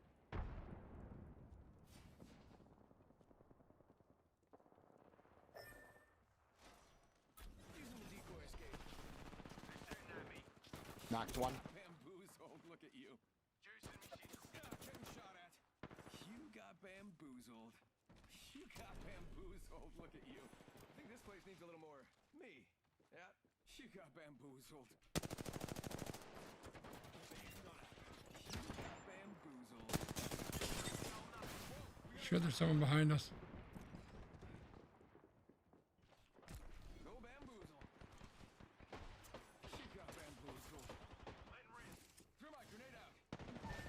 God damn it. There's 2 teams here. Yeah. I'm coming up to you. There's 3 teams now. Ugh. Jesus. Someone to the right. Getting shot at. Recharging your shields. She's coming. Damn. God damn it, I didn't have a gun out. Fuck. Our teammate was useless.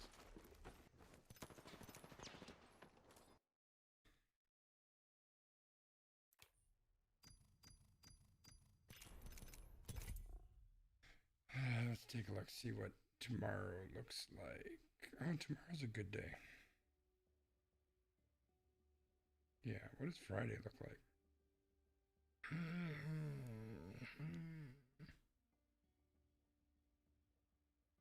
Shit, I can't take off on Friday. You know, Friday I might be able to do. Yeah, that's kind of what I was thinking, was do a late night on Friday. But Thursday doesn't matter because I can't stay up late. Right. Yeah, I've got 2 different vendor meetings on Friday that I need to be there for. F the vendors.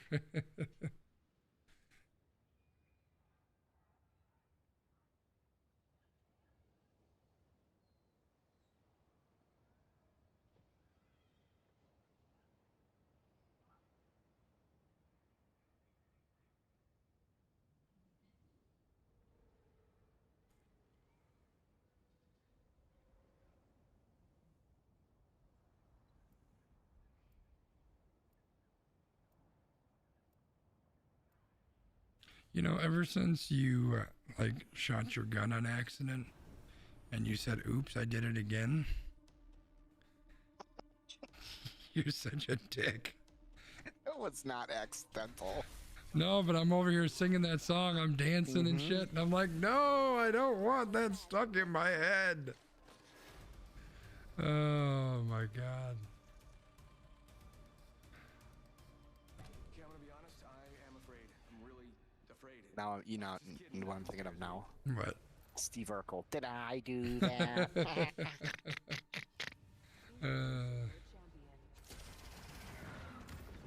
You know, I posted a TikTok today, too. I don't know if you saw that one. I'm jump master. I'll pick the party spot. Let me see.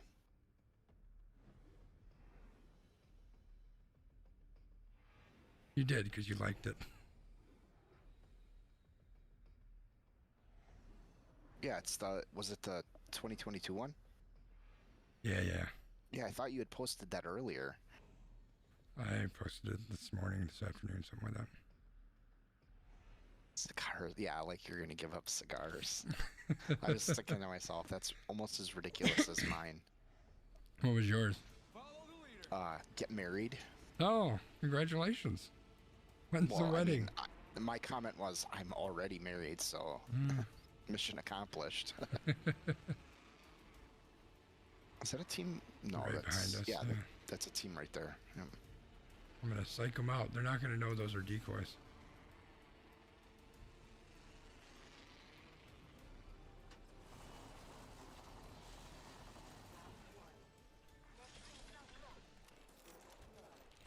They dropped on the other side there. Yep.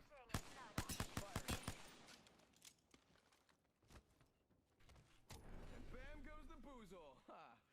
Oh boy. There's a devotion up there. Reloading. Throwing through my grenade. Stand back, knuckle clusters firing. Serving them a knuckle sandwich.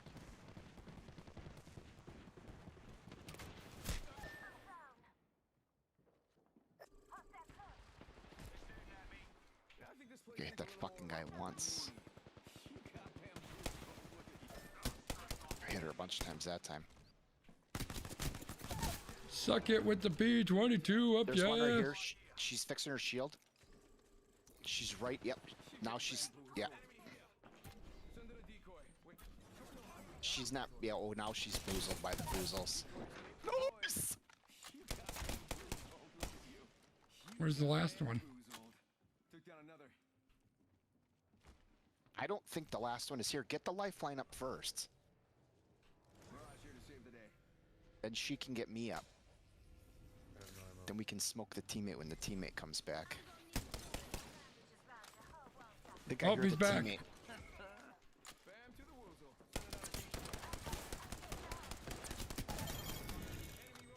Scotzy's clutch. I don't know who you are fucking with, lady. We're both down. Mirage here to save the day. Nice, I'm getting healed up while I'm getting her up. Right? That's clutch for the lifeline. Shields to recharge. Yeah. Kids, the ring's closing in 1 minute. Juicing me shields. Nice job, Sconzi. Thank you. Worked out all right. I mean, as much as that P2020 did work for me, I think I'm going to get rid of it. I don't think I want to stick with that one. Blue shield down here. Don't heal up yours. Okay. Evo shield here. Level 2.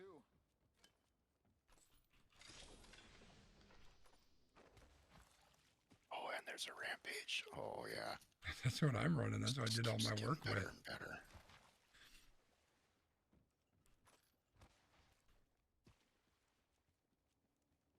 Energy ammo here. Hey, for like 12 seconds, I'm the kill master, so that's cool.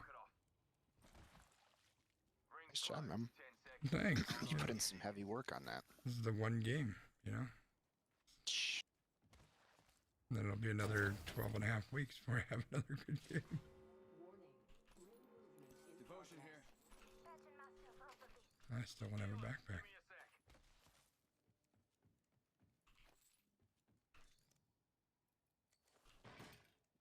I mean, a part of me wants the wingman, because, you know, I've been doing a little bit of work with that guy, too, but... Evo shield here. Level 2. Triple take here.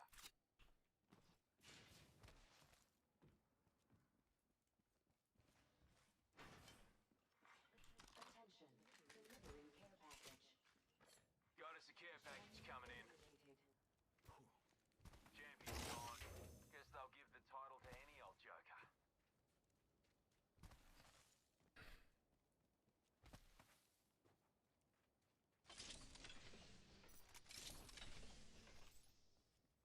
Extended energy mag here. Level 1. Shit, I still don't have a backpack. There we go. Oh, and I got the... Now I get the big backpack. I like how the lifeline was going to come in and, like, save her teammates. And Yeah, I don't know what she was doing. I mean, I don't know what I was Well- doing either, because I missed a lot of shots. But she didn't drop with her team, so they probably, you know, she probably felt bad and came back. yeah.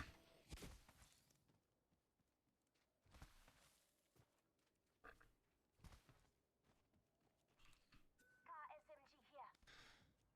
That I do want. I need heavy ammo. I need an extended heavy mag.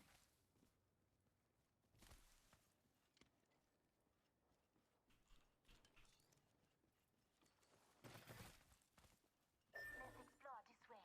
Target over there. People fighting over here. Spotted one. Joker over there.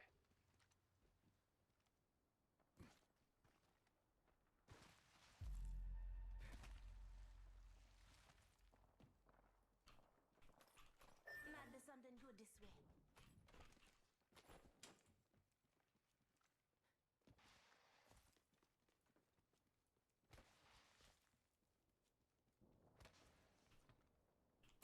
Send in a decoy. Wait, how do I know I'm not the decoy?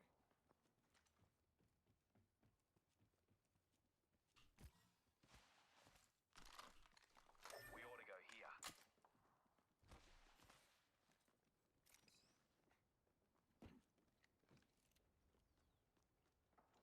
Heads up. They're pushing our way. Target spotted. Okay.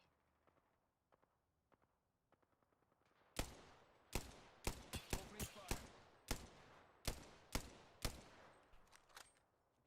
Extended sniper mag here. Level 4. Here comes the old knuckle cluster. Deploying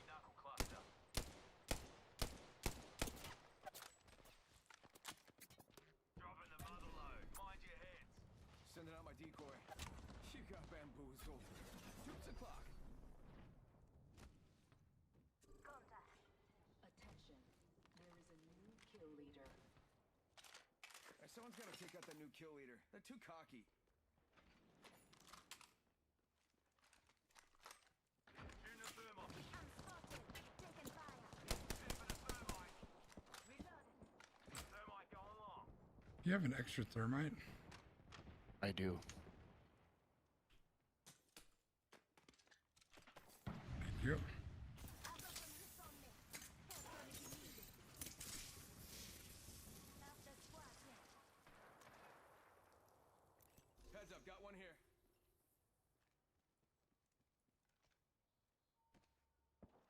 Listen up, I'm getting shot at.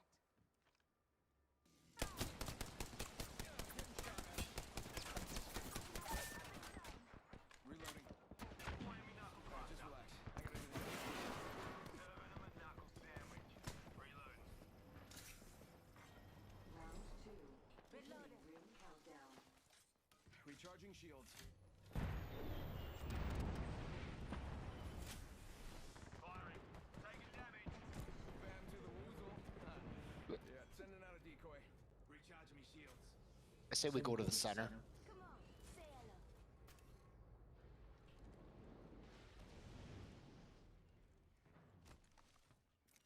Just giving my shields a recharge.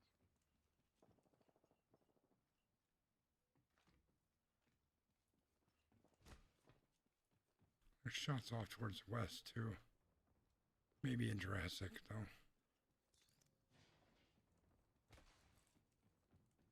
I say we just keep heading this way, because, I mean, the circle's there anyways.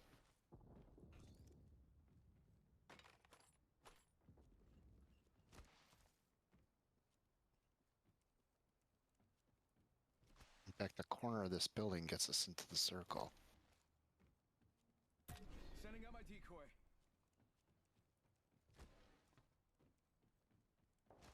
Gotta get shooting at me. You got bamboozled. Look at you. Juicing me shields. There's a team over the northeast.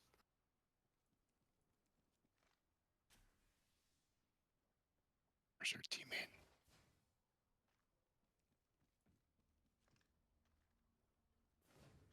I think this place needs a little more me.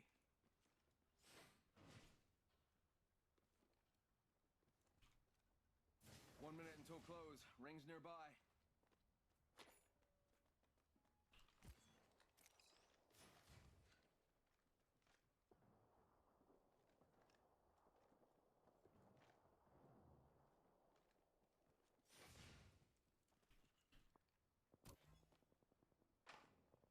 Heavy ammo here. It was just, I mean, I think we go. yeah.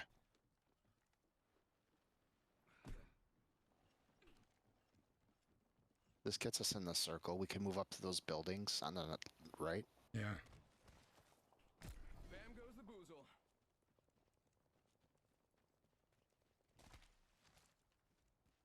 I think they were over here because their lifeline dropped a package. Warning. New movement in progress. Already in the next ring. I smell victory. Smells like... Man, what is that smell? Oh, well.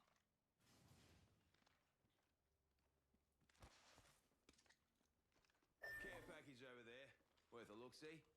Loud and clear. All aboard that Trident. Delivery care package.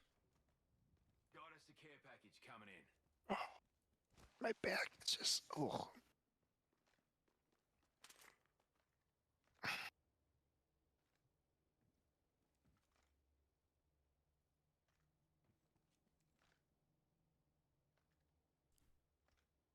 I don't know where the team was that was over here. They're not there now.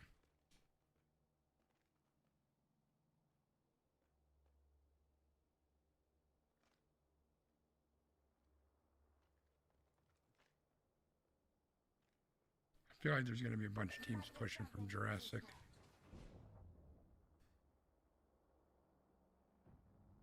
Yeah, I 100% agree. I mean, it's possible they're going to push out through the underground area, though. But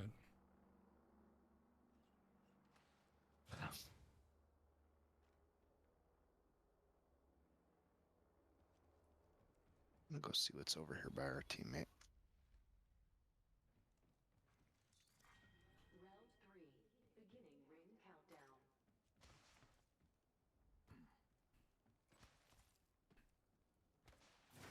Come and get your birthday present. Replicator being delivered. come and get your birthday present. Replicator on its way down.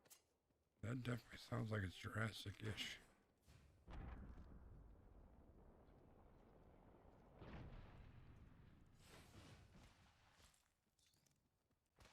Evo shield here. Level 3. Hands off, that's a Prezi for Fusey. Oh, I was I was trying to mark it for you, but Oh, I got it. Thank you.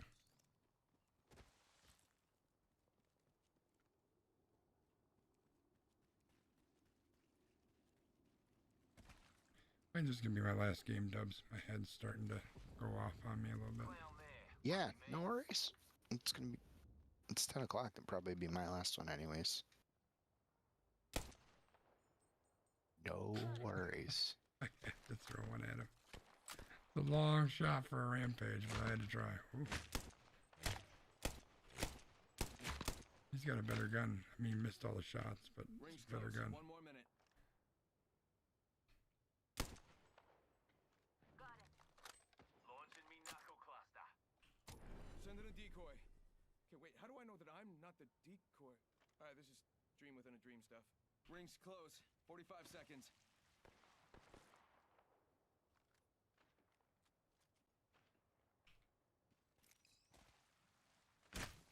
Woohoo! Nice try, but you missed me. Sending out another me. Damn, he's good looking.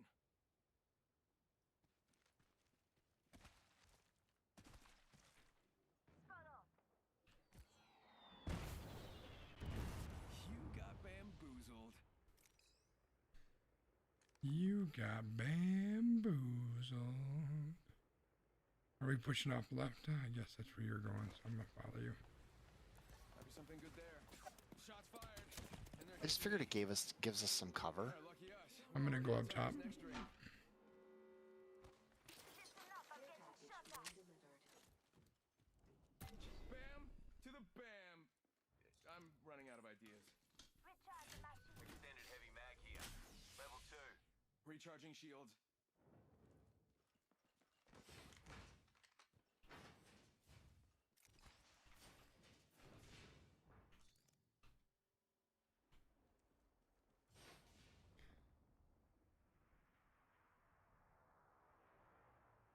Is that the ring?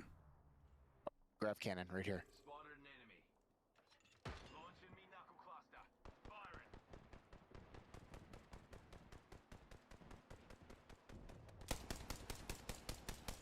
Stand back. Knuckle cluster's firing. Shit, I missed everything.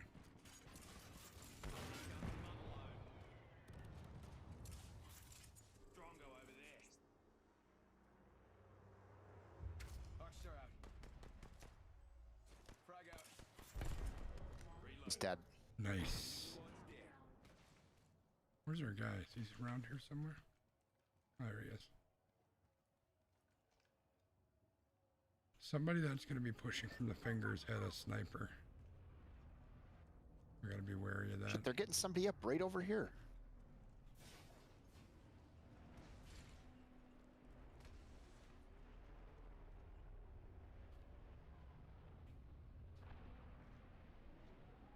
Enemy spotted.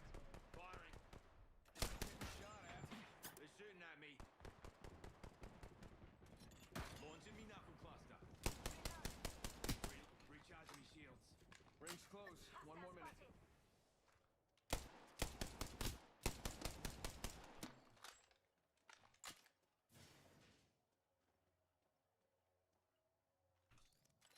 Here comes the old knuckle cluster. Giving my shields a recharge. 45 seconds. Rings. I'm spotted. Taking fire. Got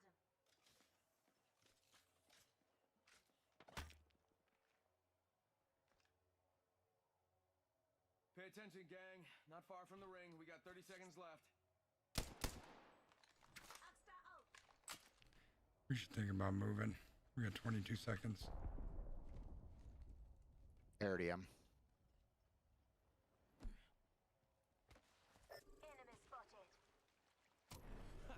Bamboozles for the foozles. Yeah, I said it. Tick-tock, 10 seconds. At least the ring's close. They'll probably run into that team from the fingers. Then again, so will we.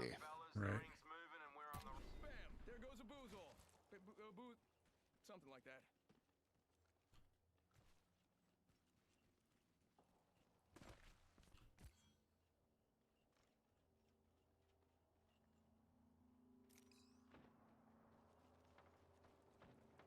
Sounds like they're fighting.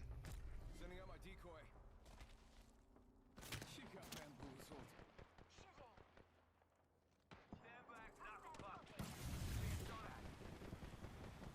Reload. Ah, damn, I got stuck on a fucking tree. Good news is I'm in cover. Ish. Beginning ring countdown.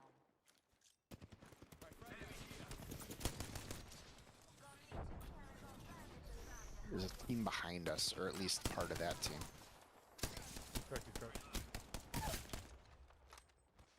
Bloodhound's down. Downed an enemy. Recharging my shield. Recharging my shields.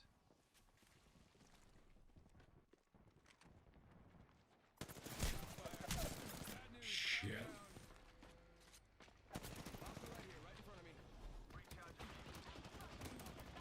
For that. Got one here. Damn. Damn, I'm missing no Rings scope. close. 45 seconds. Letting rip. Serving them a knuckle sandwich. Every scar tells a story. You up mate. first. Oh man, we lost one. I'm gonna I'm use trying to pop a Phoenix, but Juice it. Airstrike incoming. shit. I gotta run, that's gonna kill me. Taking damage. Using a Phoenix kit. Hold on, man. Might get you. Using a Phoenix kit. Rings close. 10 seconds. Hold on to your knickers. Dude, I gotta respawn. Stand back. Knuckle clusters firing. Wake up, rings moving. Got old mate banner. Throwing a respawn beacon. Shit, it's out of the ring.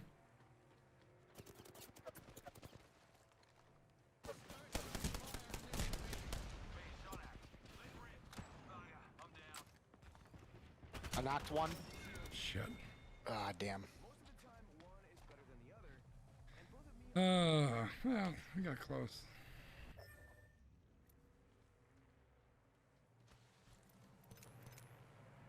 Cool. Good night. Yeah, thanks for the games tonight, Scanzi. Yeah, you bet. I look forward to playing some rap tomorrow. Yeah, that should be fun. Yeah, for sure. All right, man. You have a good night. You too, thank you. You bet. Bye-bye. Alrighty, everybody. Thank you for hanging around. I appreciate it. I appreciate you being here, as always. As you just heard, I'm going to be back tomorrow night at 7 o'clock Central Time. We're going to play some Raft with Big Mike, hopefully. Fingers crossed. So I hope to see you here for that. But until then, have a good night. Sending all of my love to all of you. Bye-bye, everybody.